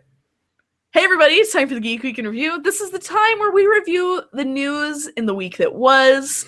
Once again, for those of y'all who may not be familiar, this is me reading the news for the first time as Bill has written them. And I do not know what he has written, so let's see what we are going to explore. It's always a fucking together. Magic box today and he's opening. First off, Apple Blarg. This week, Apple introduced the iPad Pro with a $100 stylus and a new Apple TV. There's no groundbreaking cord-cutting digital cable stuff here. It's just an iPhone 6 that you hook up to your TV and can play games on using a new Wiimote-style mini remote. I just realized because you guys are opting out of the whole Apple infrastructure, right? Mm-hmm. So, yeah, the only reason I put this on there, I thought I'd get your guys' opinions as to whether or not you guys might ever be tempted to buy into this, but I guess not. Shit, okay, well... The only advantage of an Apple TV at the time was that that was where we predominantly bought all of our media. Yeah, that was about to say, yeah, exactly, yeah. Now if we buy a TV show, we just buy it on Amazon and stream it on any of our billion devices that do that. See, yeah, we just rip and handbrake everything, so our content isn't necessarily locked into iTunes, although I have bought a lot of stuff on iTunes. But in terms of like the vast majority of the movies and TV shows that we've ripped from DVDs and made digital, that stuff could be moved anywhere. But since me and Joshin both have Mac computers, it's just easiest to default to iTunes and all that stuff. And I still use the hell out of Apple TV, but I was really disappointed because it sounded like they were going to announce Apple TV at their spring tech conference, and they pulled the plug at the last minute. The rumors were because they were about to announce that they had some kind of like groundbreaking cord cutting measure with a whole bunch of different content producers and channels where it was going to be like, instead of getting cable, we can offer you most of the cable channels you could ever get, like for cheap digital package via Apple TV. It would be a legitimate competitor to cable television as it's always been known, and would be the first real consolidated digital television package. And everyone was hoping for this because Apple's one of the few companies that's big enough it could kind of browbeat all these different media companies into letting them saying, hey, Cartoon Network, this channel, these guys over here, MTV, we want you to make your stuff cheap and available for streaming online via our TV service. And that's what everyone was kind of expecting, or at least that's what I kept on hearing people at least some tech experts were expecting. But no, they announced it, and there's nothing about any kind of programming other than how the Apple Wiimote can be used for like some kind of clicking and stuff, interface stuff. But in terms of like actual programming for the Apple TV, nothing. It was all just like, yeah, the fact that you can download games and play games on the new Apple TV, and the fact they have kind of a Wiimote controller for that kind of stuff was kind of the big news, which is who gives a shit. It's funny too because just like right before the last spring press conference where everyone was expecting like ground shaking Apple TV news, before this press conference, the entire gaming industry suddenly became convinced that this new version of the Apple TV was also going to be Apple's official method of getting into the games industry, and this new Apple TV would be as much of a new game console as it would be a set, desktop TV device. Turns out, no, yeah, it really is just an iPhone that you can just also control with like a little Wiimote thing. I'm much more curious about what Amazon is going to do in that regard, to be honest. Yeah, because they were making inroads into video. They bought like video game studios and stuff. That's my thing with them. Yeah. The difference is that Amazon has invested in developers, whereas Apple never. That's not the point of Apple. Apple has never cared. For as much as Apple has fucked up gaming by drawing all these resources away from console development towards mobile gaming, Apple has never really had a focused gaming thing in terms of like development. I mean, God knows, they've never invested in any developers or anything like that. But even as a gaming platform, they've never even the only thing they've ever done, they've had that gaming center thing where essentially you can keep track of achievements and like make friends and like follow other people. socially on the I think is it like Game Center or whatever. Even that they've like updated that once or twice and it works terribly and there's no real reason to log into it. They've never taken gaming seriously, despite the fact that like they've fucked up the gaming industry like crazy. Well, they maybe not fucked up, but they've at least you can say they've at least have an impact. But definitely, yeah, at least Amazon is actually trying to do something with developers, though. Yeah. Well, and also Apple has existing things that you can see would like it'd just be like the iTunes store, but for games, like or like something like that is on your Apple TV. Like there's like a language for that. Amazon is starting to do those things, but they also tend just to adopt what other people have done and just do it slightly differently. I don't know. Hold on, just 1 second. Annie she muted her mic and now she's running away from the mic. I'm not quite sure if fully setting a fire in the background or something like that. But yeah, the other big thing was the iPad Pro, which as someone who uses, I have a big Cintiq, big stylus touchscreen thing that I actually draw on for most of my gaming maps and all the art I saw online. And so this iPad Pro is kind of tempting because one of the big things they announced is it's got a stylus. It's a big screen that, it's inherently portable. It's got a stylus so you can draw on it. And so everyone's like, oh, that's kind of like, that could be kind of a Cintiq competitor. And you could also kind of do something similar to, Annie, have you heard about the Microsoft Surface? Do you know anything about that? Which is Microsoft's big, you can tablet that you can draw on and stuff like that. It's essentially like a portable laptop in a tablet form. Yeah, it's their tablet PC. I know a number of cartoonists who use that as their primary drawing device. Yeah, and so I guess the iPad Pro is Apple's answer to that. But of course, it's like crazier expensive. The stylus costs $100, which sounds fucking crazy for something that you could accidentally lose at any moment's notice.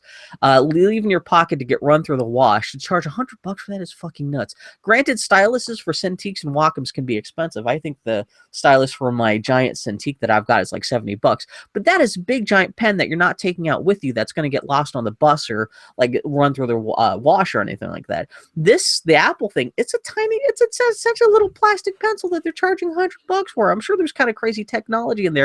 But still, the fact that they're charging $100 for that is fucking nuts. Bill, I'm just going to point out that you're shocked that something from Apple is extremely expensive. This is Apple being more Apple than usual. This is the kind of shit that is Apple being exactly as Apple as they've always fucking been. Hey, we're going to develop this very specific proprietary technology for this cord that you power your thing into. Now you have to buy our expensive cables that can only do it. Yeah, like there's a design reason behind it, but it's always results in a higher price point for the consumer. And they pay it. People made a big deal when they first announced, when Steve Jobs first announced the iPhone. One of the things when he was announcing what the form factor for the iPhone would be, that it was just going to be a tiny little slate that's just touchscreen.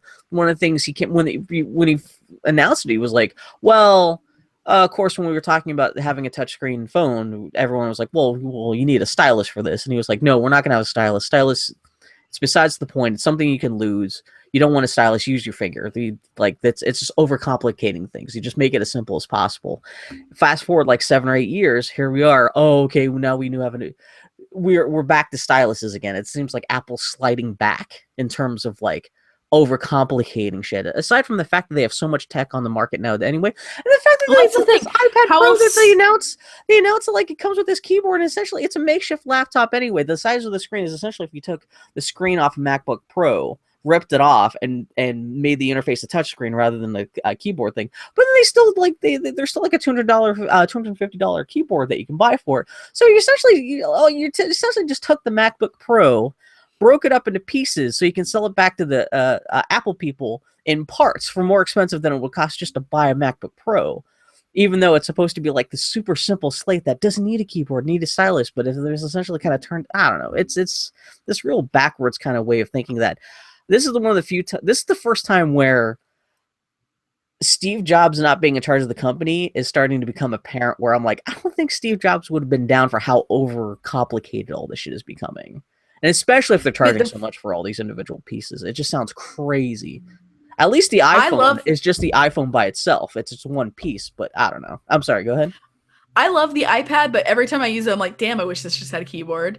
And every time Really? I would try to draw on it and how easy it was, I would just be like, fuck, I wish I had a stylus. No, So they're iPads just, aren't for. That's but no. I mean, but my point is that like if these things that they're like, oh, do these things, you don't need those tools. I would always wish I had them. So they're just Yeah. listening to consumer demand. A, B, it's really working well for Windows and the Surface, so why not chase that buck? C, what else do you do to establish newness? The thing with brands is always newness. What's new? What's fresh?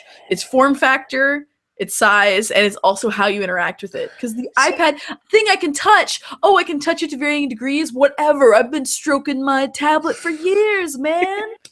What's new, buddy? And I know a lot of people actually do use the Surface, the Microsoft Surface, as a drawing device.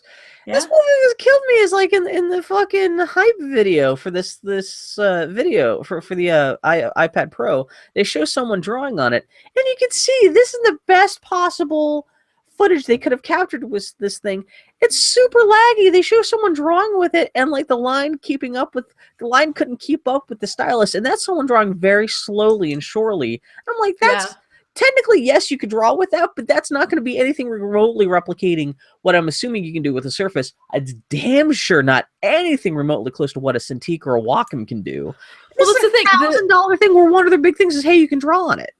It's like the whole idea. If I were an artist and I needed to buy a drawing device tomorrow and I couldn't afford a Cintiq, I'd buy a fucking Surface. And you know why? Because it's just a PC. So I don't have to get some sort of proprietary iPad only app. That's what I'm saying too. And the technology has already been improved enough. It's more like actual drawing.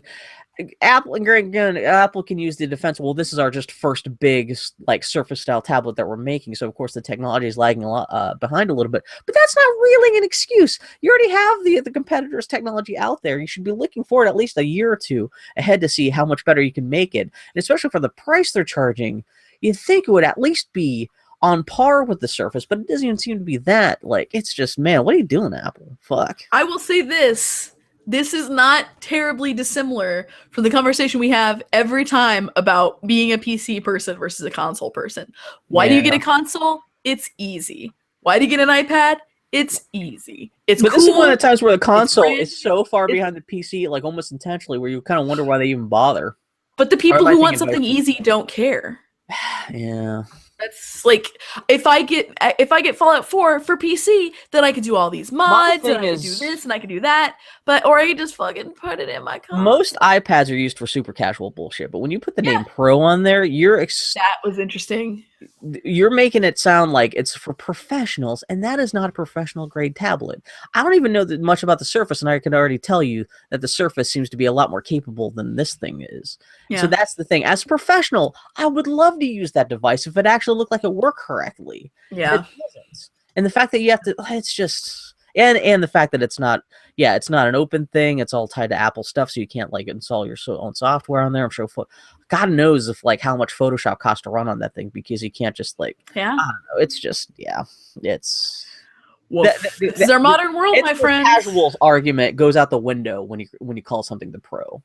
It's for pro level casuals. Yeah. It's like when you look at cameras, there's consumer level cameras, there's pro level cameras, and then there's prosumer cameras. Yeah. This is for prosumers, my friend. Yeah. Hey, like one of those little brownie cameras. Yeah. Did you know there are other notes that you could review? For example, I know, yeah. Weirdly enough, Nintendo announced its first big mobile game the same day as Apple's press conference, but not at Apple's press conference. Yeah, I was convinced that they were going to do that, like because they said they're going to announce a game this fall, but they hadn't announced that they were partnering with iPhone, right? They had talked explicitly about partnering with an Android developer, right? Oh, did they? Oh, that's a good point, actually. So they don't have a partnership with Apple, so why would they talk as part of their? Yeah, that's a good point.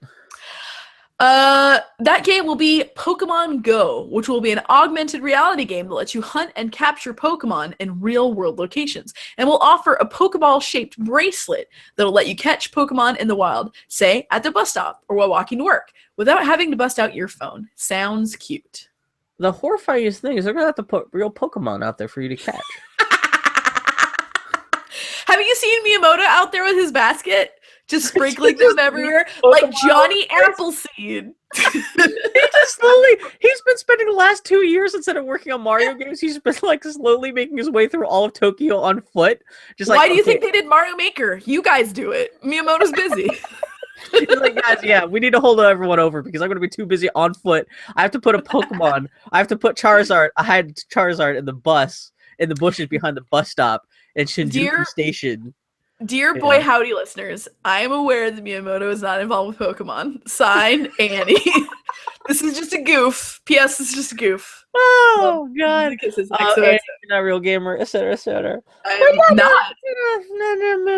That's interesting. That no, it's. I shouldn't be surprised. That the Pokemon game is at their first big mobile thing, but I do love the fact that's a little watch that's shaped like a Pokeball that you tap somehow. Like you use that to capture the Pokemon in the wild. I don't know. Cute as shit. Especially in a game that requires you to actually go outside and collect stuff. Rather than just sitting in bed, you actually have you have to take advantage of the fact that it's a mobile game. Yeah, this is the logical evolution of all the DS features, where like Street Link exactly. Except it's something that's actually on you at all times. So it'll be interesting to see. I'm very curious to see how Nintendo's mobile stuff evolves. Hopefully, it becomes like a nice thing where like their mobile games evolve and becomes almost a side industry aside from the console stuff. I'm sure it'll tie back into console stuff somehow. But it'll be nice. I don't know. They can do some amazing things on mobile that they can't do on the DS. I don't know. We'll see what happens. Especially with the new hardware coming out next year. I'll be curious to see if the new hardware ties into any of this stuff too or what. But I don't know. The future is going to be really interesting for Nintendo. It's crazy.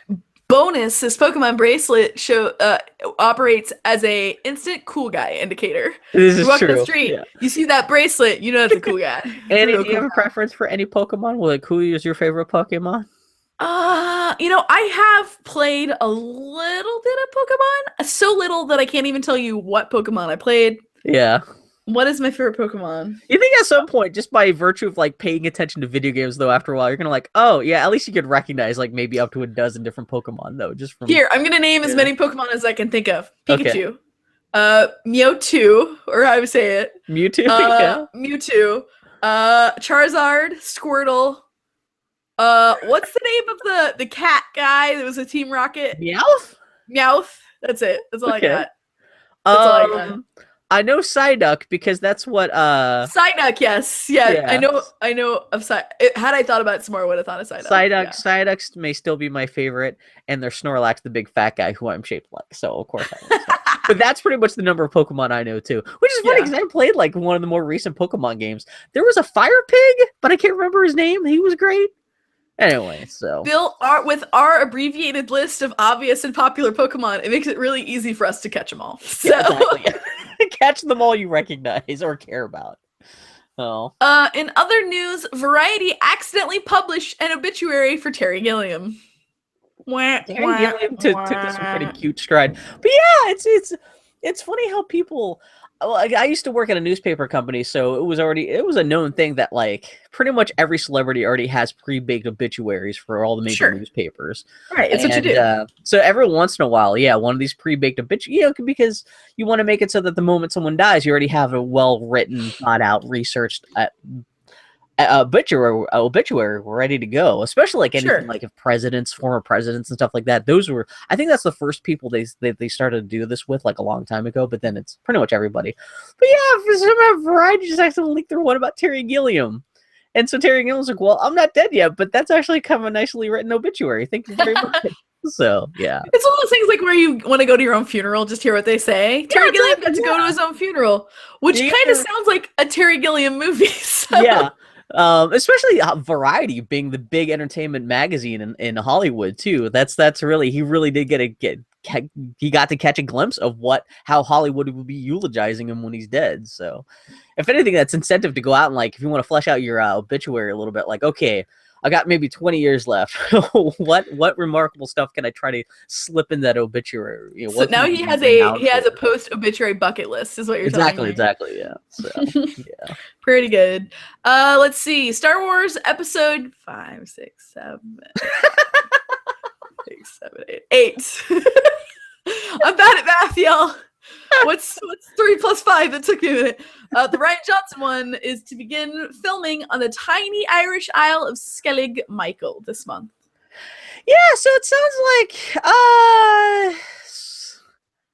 I think I know what scene they're filming, but it's cool that they're like, it doesn't sound like they're going to be doing most of the filming for that movie until next spring, but for some reason they're well, they filmed some part of episode 7 the same time last year there too. And so I think for continuity purposes, they're filming right now rather than waiting another year to film their next spring. Because I think it's super Irish. It's super green. I think it's uninhabited. Well, I guess there's like an old castle there with like a bunch of plants and shit. Like it's like a UNESCO like private sanctuary kind of place now. And yesterday I had a sick day and I stayed on my ass and I played. I watched a lot of Comedy Bang Bang. Yeah. And there's one episode, Comedy Bang Bang is a fake talk show, and it's just an excuse for all these comedians to have great goofs. But there's this one episode where they do a cop swap, where the band leader, Reggie Watts, is swapped with a police officer. And the talk show host is like, you can't do any music. The whole job of Reggie is to do intros and outros. And finally, at some point, the cop goes, I know one song. I can sing a song as your outro.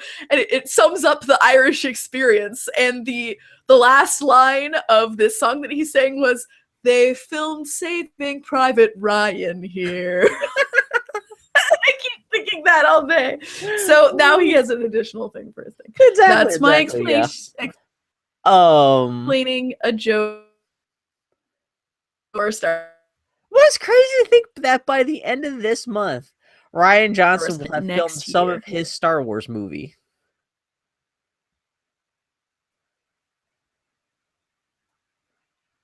I think our internet connection is going.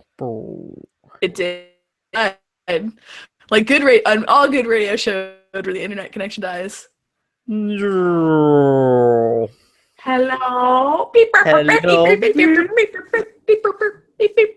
I can hear you, even though your picture is totally frozen. Oh, okay. Well, then continue, my friend. What's Foley torrenting? I don't know if she's in the next room. She's probably downloading. She downloaded more Teen Wolf's. Teen Wolf. We don't torrent, my friend. Really? We legally purchase. No, we haven't a season pass to that dumb show. You know what? I found out that Great British Bake Off is available for download on iTunes in the UK, but not here. That in fear, I'm this close to actually thinking about getting a UK iTunes account just so I can get the highest possible, because it's such a pretty show and you want to see the cakes in HD, and like, you know, I would also like to financially support the show, but anyway, yeah.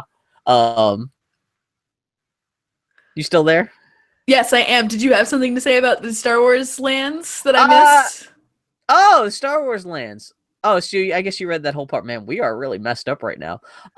Here, well, we can start over. Here, it'll be like a thing. Okay. Next on the Geek Week interview, Star Wars lands at Disney parks to officially begin construction next year.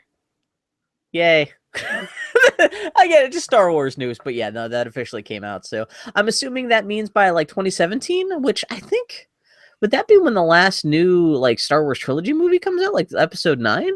Which that totally makes sense. They would have that up, want to have that up and running for all the Skywalker movies to finally be over. Sure. But yeah, Star Wars stuff. Me and Jimmy and Conley would be super excited about that. Yeah. Have you talked to Jimmy and Conley about their trip? They just came back from Disneyland. Like they had a great little trip. It sounds like they had lots of Dole Whip. I saw some photos. But yeah, man, did you see the footage of the Grand Californian Hotel that I'm thinking about staying at down there? No. Like this big Californian lodge thing. I need to send you a YouTube video that I found about it. It just looks super goddamn pretty. So anyway, I'm going to shut up about that. But Miyamoto confirmed that Super Mario Brothers 3, I almost said Star Wars. God damn it. Too much Star Wars talk.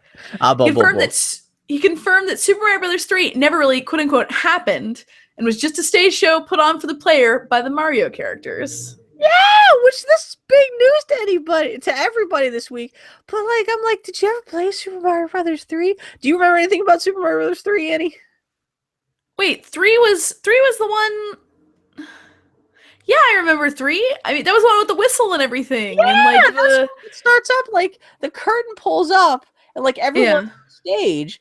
And like Mario and Luigi are kind of like tussling with each other. I think they're kicking a Koopa shell at each other. Yeah. Like you can see in the background, like everything is being suspended by wires and like bolted on the background. I mean, that's kind of like And even the end of the game, when the credits roll, like the curtain comes out and it says the end. So it's you can tell that like there's this like kind of weird artifice to the game. But yeah, I guess this week it took Miyamoto like 25 years to come out and say, oh yeah, no, there really is just a stage play. Like what you're seeing is just for the player's benefit and didn't actually happen.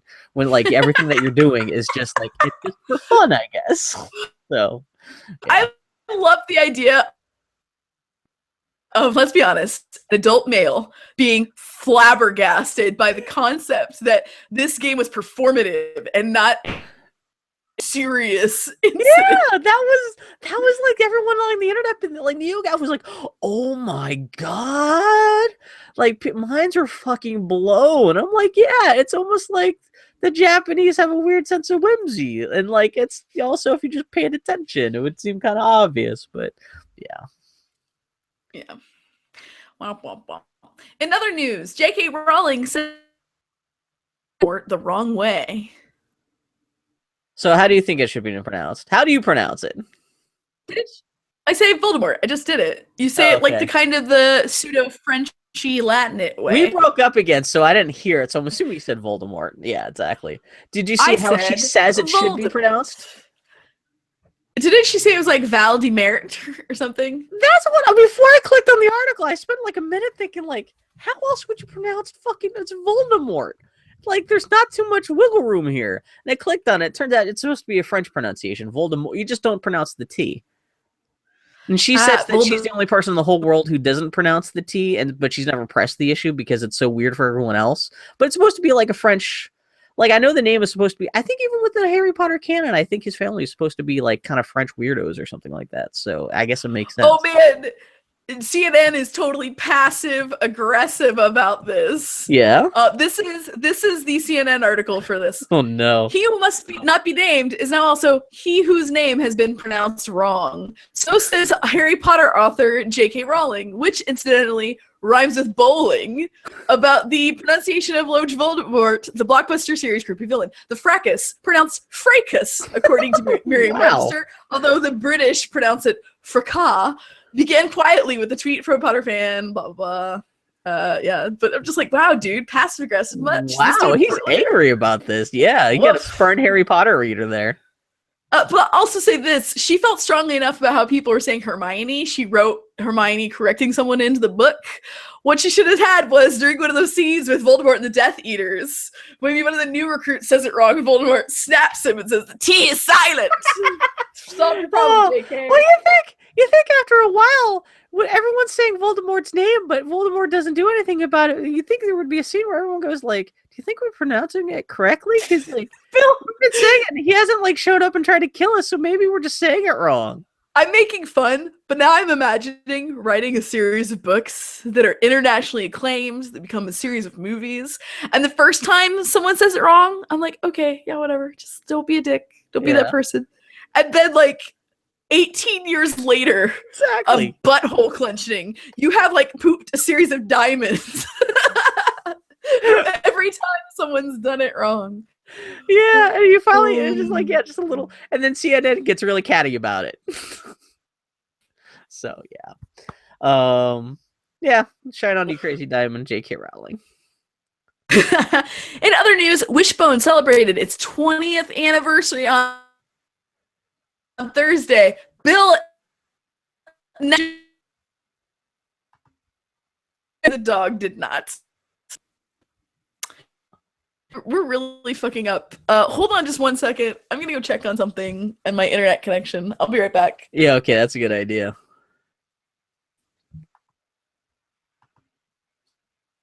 $139.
Let's see if now our connection cooperates a little more. Hello, hello? Hello, hello, hello.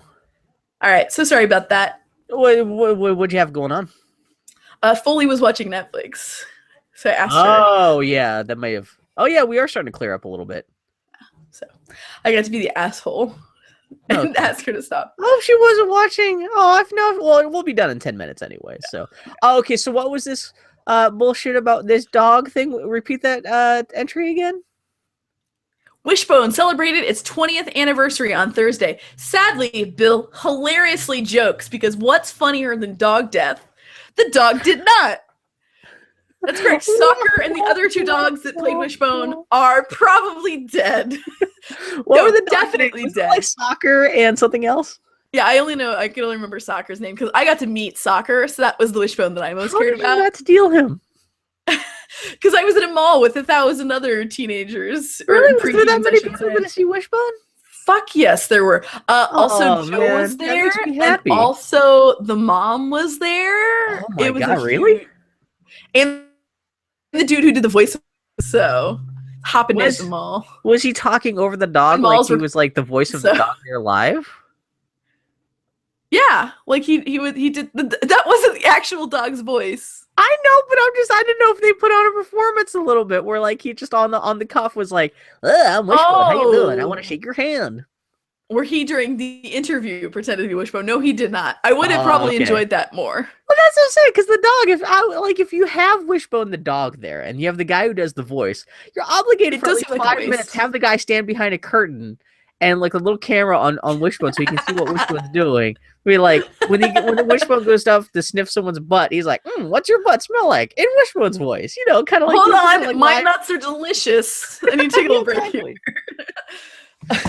Man, Wishbone was the best. I love that damn show. Not as much as Annie, who had a fan site and everything like that, but Wishbone was awesome. Wishbone was the shit. I'm not saying that it's some kind of cool retroactively hipster thing, but like Wishbone, I genuinely loved that damn show back in the day, and I still love it too. I still think it's like an ultimate force for good in the universe. It's a really cute conceit to get people a base familiarity of this sort of stuff and make it relevant to their modern lives. They put so much hard work into that show to have like the same three actors pretending to be in like ancient Greece and then Robin Hood times, and then it was great. Yeah, love that. Wishbone. Anyway, in other news, Glenn Keane. I can say his name correctly. Hold on. Glenn Keane, notable Disney animator, released a promo for a tech talk he's giving next month where he draws Ariel and Beast in 3D using a VR headset and a 3D modeling tool. I should have had you watch this before we recorded this because it would have been more. We could have actually talked about this, but just interesting to see. Legendary animator, probably maybe one of the greatest animators that ever worked for Disney, actually try to draw, both Ariel and Beast in real life with he has a virtual reality headset on, and then he's got this device that it's not a pen though, it's almost like a paint roller brush, but with like a fine tip at the end, so you can mark a spot in space and then draw out from that. Of course, in real life, you can't see anything, but if you've got the virtual reality headset on, you can see that, you're essentially leaving a three-dimensional trail in space. And so he's drawing these, it's not even a full-body sculpture, but it's just, he'll draw, Ariel's face, and her hair will just be, on a different layer, depth-wise, from her face and stuff. So it's kind of like a flat, almost like flat almost like pieces of a set. So it's not like he's making a three-dimensional, roundness of her face and her hair and everything like that. But it's kind of interesting, but it's kind of weird to see such a great artist drawing with essentially it's not a pen tool, but this big clumsy robot tool stylus thing. But it's kind of interesting to see. It's I'll put a link in the show notes if people want to check it out. But it was more there's not much news to talk about other than the fact that this was just a promo done for a speech that he's giving at some kind of tech talk next month. But I don't know, I don't know. I was just really impressed that he could draw that well with such a big clumsy. It's like trying to draw with a soda can in your hand. Draw Ariel's face, make her look pretty, but it's just do it with a pencil that's attached to a soda can, that kind of thing. So anyway, in other news, they're gonna try and make a King Kong versus Godzilla movie after the next two films starring each character comes out, Skull Island and Godzilla 2.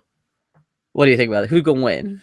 Thank God they made another King Kong movie. You know, I was just thinking the other day how it's really time. Like, people are clamoring for it. This King Kong movie. It's such a story with such rich characters that speaks to the ages that everyone wants to see over and over again.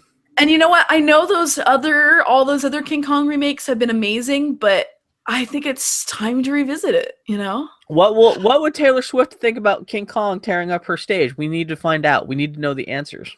What I really want, though, is if they could also have another Spider-Man reboot and have Spider-Man fight them. That would be like the most perfect They both live in New York. Spider-Man can choke fucking King Kong out like a motherfucker. Done. Godzilla, he'd be dead before Godzilla even shows up for the fight. And Godzilla's like, why'd you kill him? If you have a giant gorilla hanging from the side of a building, you don't get a helicopter, you don't get a jet. No, you get another person who can hang from the side of a building. It only makes sense. Who can get up to the top of the Empire State Building and like punch King Kong in the balls?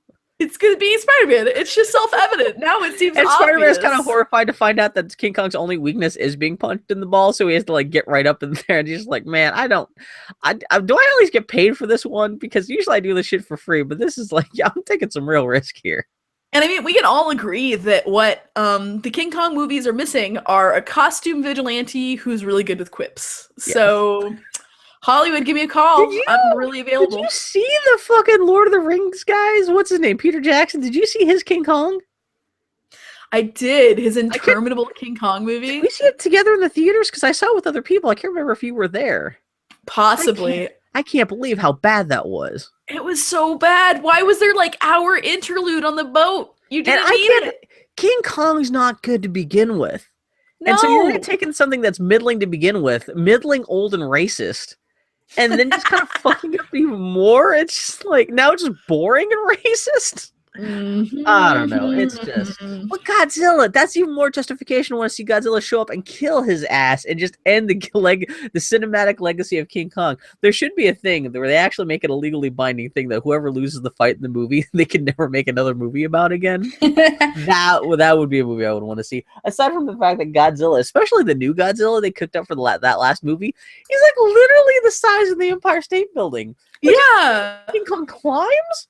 So if you're going to be the thing that King Kong can climb, I don't think there can't be much of a fight. I mean, see, I like this. Now we're getting like an what is it? The Brementown Animals, like the Brementown Players, whatever sort of scenario where you got like a Totoro pile, where you've got the giant Godzilla, and then the King Kong, and then the Spider-Man. That's a nice little tree. Yeah, like a snowman of monstrous beings that shouldn't exist. What if Spider-Man hollows out the back of King Kong's skull and lives in his brain and like Pacific Rims him into the fight? So at least King Kong has human intelligence, but like giant ape strength. Of course, because the only way you can improve King Kong is if he quips too. But really slowly and loud King Kong voice. Yeah. I got out of bed for this. And he's still just kind of like slow, bro. Yeah. Area 5 released the Outer Lands trailer this week. This looks really, really good. Did you see the trailer for this? I did. So Area 5 is a group of filmmakers that does short films about video games, kind of in the vein of the excellent Player One Productions. And this Outer Lands... They're essentially the other crew doing this kind of stuff that's not Two Player Productions, yeah. Yeah, they also did the excellent grounded behind-the-scenes The Last of Us documentary. They did that, yeah. Yeah. I know them because they used to be the documentary crew unit for, they worked on the 1UP show for 1UP.com back in the day, and that's essentially how they got their start. And for the 1UP show, which was 1UP's video thing before YouTube, I think like even before YouTube became a thing. Yeah, these guys were doing little mini like 5-minute documentaries, kind of like how the Great British Bake Off, where they'll have like a little 5-minute interlude where they'll talk about the history of pies. Like in the middle of this 1UP show, they were talking like, you know, they'd review whatever games are coming out this week. They were like, oh, well, we went out to a Street Fighter tournament and we were interviewing people at the Street Fighter tournament, or we were interviewing these queer girls developing like this queer game over here about queer girls and stuff like that. So like they essentially like tier 10 year whatever, but I'm just saying like different topics. No, I understand. That just came out sounding the most dismissive. No, but I'm just, and I know it wasn't intended to. It was just kind of funny. No, but I like the fact that they tried to, rather than just like being super insular, they tried to like document weird corners of like the San Francisco video game scene, in which they went out of their way to try to like try to talk to underrepresented people. I really liked just in this trailer, the little bit you see of the Evo tournament. Like, I could give a shit about Street Fighter, but the way they capture everyone's excitement at this event, it gave me goosebumps. They're big over people over tech. I mean, they'll talk about tech stuff, but their whole thing is they want to interview people and figure out how socially games impact people's lives and stuff like that. And so, yeah, this is the video series that they kickstarted about a year ago, and sounds like it's going to start coming out pretty soon. Hold on. Now I get to be Bill. God, a year? What have they been doing with that time? Fuck. This should have been out like 8 months ago. What the hell? They did promise. They just point a camera at things. I backed this project. I looked up one of the first things I wanted to see, because whenever like a backed project that I backed is about to come out, I'm like, okay, how late is this? And they did say it would be out this summer of 2015. Seems like it'll be at the fall of 2015. So they're only a couple months late. It's not like Double Fine, which is like came out like a year and a half late. Not late. interested in this. Not interested in this. I was making fun of you. I'm not interested in actually engaging you. I'm just defending myself. Is all I'm saying. I still have not played that second half of that adventure game. I still haven't beaten Grim Fandango. Next note on the Geek Week in Review, it's the fucking Catalina wine mixer. Oh, I totally forgot that. Allow me to attempt to untangle what you could mean by this. So, little context. There's a little movie called Step Brothers, starring Will Ferrell and, John C. Reilly. Yeah. Directed by Adam McKay. I have a giant soft spot for Adam McKay, Will Ferrell movies.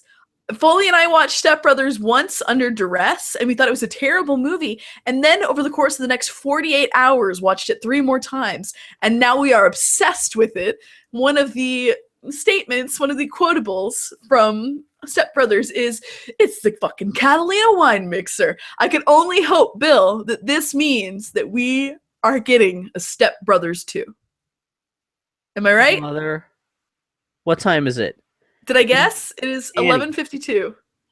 Fuck. We have 8 minutes to get to the Descanso Beach Club in St. Catherine Way in Avalon, California. We're at least on the right coast, but in 8 minutes, it's 11:52 a.m. as we record this. At 12 noon, the first real-life Catalina wine mixer begins. No way! This is, someone is actually throwing a real Catalina wine mixer. Unfortunately, it's not a Step Brothers sequel, but it is. Yeah, someone's actually doing this for real at like a yacht club. Yeah, and It does start. Yeah, if you have a transporter and $35 for each of us, we can get in. I'm just saying. If it doesn't end with Adam Scott landing in a helicopter and fucking doing some Vanilla Ice karaoke, then I don't know what the point is. I need to watch that movie again, because I watched it with you and Foley, and you guys were so in love with that movie and just loved it and laughed it over so much that I liked it. I loved it too. I was having a good time watching it, but I was more entertained by you guys than I was the movie itself. So I remember Catalina wine mixer is a thing, but you guys, it was great. It was. Oh man, I love it. It is a bad, dumb movie, and I'm obsessed with it. And I cannot think of anything more unpleasant than going to an event with other Step Brothers enthusiasts. Yeah. Well, It's like going to a Big Lebowski thing. It's like, why would I go to a Big Lebowski theme thing? I don't want to share this with. This is being thrown together by the Santa Catalina Island Company. So I don't even know what the hell it is, but yeah. So I'm just saying, it starts. Yeah. I'm sure they were like, how the fuck can we be culturally relevant? I know. Let's riff off a joke from a movie that came out like 8 years ago. I was about to say, it only took them a decade to finally come on. Like, maybe we should do that in real life. Yeah. In closing, lastly, today, this day and time, is the 30th anniversary of the release of Super Mario Brothers. Yeah! So is it the release in America or in Japan? In Japan. In America, it's next month. It's like mid-October. No, there's no specific release date where it came out here, but they know it just started coming out in the streets here in October 1985. But yeah, fucking video games. Fucking Super Mario 30 years old. Man. That makes me feel... I know. I'm used to feeling old as things get old, but yeah, no, my big 3 anniversaries happening this year, all happening within a month of each other. It's Back to the Future, The Goonies, and Super Mario Brothers, all turning 30 years old within like 2 months. Yep. I'm like, oh man, that just means the fall of 1985 was a great pop culture. Yeah. Little Nexus, but oh man, oh yeah. The ravages of time, bro. So what I wanted to do is I want to steal a pirate ship, sail it up to Astoria, play the Goonies, or play Super Mario Brothers on the pirate ship, while also in a time machine or something. I guess I don't know. So. I was gonna say I was waiting for you to fill it together. Oh Well, man. then, of course, the you make the pirate ship go enough speed that do. it can. I've been playing around with what my first Mario Maker stage is going to be. I am tempted to make a Goonie stage where you have to dodge the boulders coming down and have to run past some skeletons, and there's going to be a little bit of a trap. Not too complicated, but just enough that you might go, this seems kind of familiar. Oh, it's Goonies! It's Goonies! I love you, Bill. We'll see what happens. I don't even know if you can actually do that, but yeah. And with that, my friends, this was the Boy Howdy podcast. Thank you for listening to us piffle about things that we feel strongly. Especially since the whole middle third of this podcast is going to be going, hey, what a... Oh God, I hope to God you edit this or not. We'll see. See how this goes. We'll see what happens. Friends, we'll talk to y'all next week. In the meanwhile, we're howdy at boyhowdypodcast.com. You can email us. We're boyhowdypodcast.com. That's the website where we live. We're also at boyhowdypodcast on Twitter. If you want to yell at us about anything in particular, we'll be back next week to talk about more crap. Mm-hmm. We'll trade off more beloved things that we hold dear that are ultimately meaningless because of the ravages of time. the fluff that keeps us sane. Really, what it really boils down Pretty to. much. Yeah. Pretty Take much. care, What guys. is it? It's like the Aquid where it's like, what is it? A distraction on the road to death? Yeah. Here we go, friends. We're all dust, nothingness. Tell all your loved ones that you love them. Of blackness, but we're being entertained by these little glowing screens as we die. Goodbye. This is gonna be here. I'm gonna make this like the end of Clue. I'm gonna go have sex with my wife. Which, that's not funny. It's just a documentary at this point. Goodbye, everybody. Goodbye, Annie. You're so much hotter than Martin Mull, though. Clue, man. We gotta swap. If you want to swap Mad Max and Metal Gear in the future, though, I don't know how far I am from the end of Metal Gear, but yeah, I'm not. I feel like I'm about halfway through Mad Max. So, oh, I forgot to ask. Are you guys have you guys been watching a Great British Bake Off? Okay. We only get it from you because we don't pirate anymore. Not that I pirate, according to Google. How you doing, Google? I find them in the dumpster. The Russians leave it for me, but yeah. Like I said, I would totally buy that shit off iTunes if I could. Yeah, anyway. I would buy it legally in a heartbeat. Thank you guys for watching us too. The one viewer on our stream, and maybe Jacob. Oh, I totally forgot to look at the QA questions. Jacob asked the whole bunch. Oh, he had a whole bunch of comments. I'm so sorry, Jacob. Oh, he just agrees that Metal Gear is the best. It's also the worst. Yep. Yeah, I meant to talk more about the quiet shit. Man, we'll talk about it later. I'm sure. I got plenty of weeks to talk about Metal Gear, but anyway, Annie has given up. I can see Annie just blinking. I just got an email. Fuck. Is it bad? Yeah. Okay. I need to go.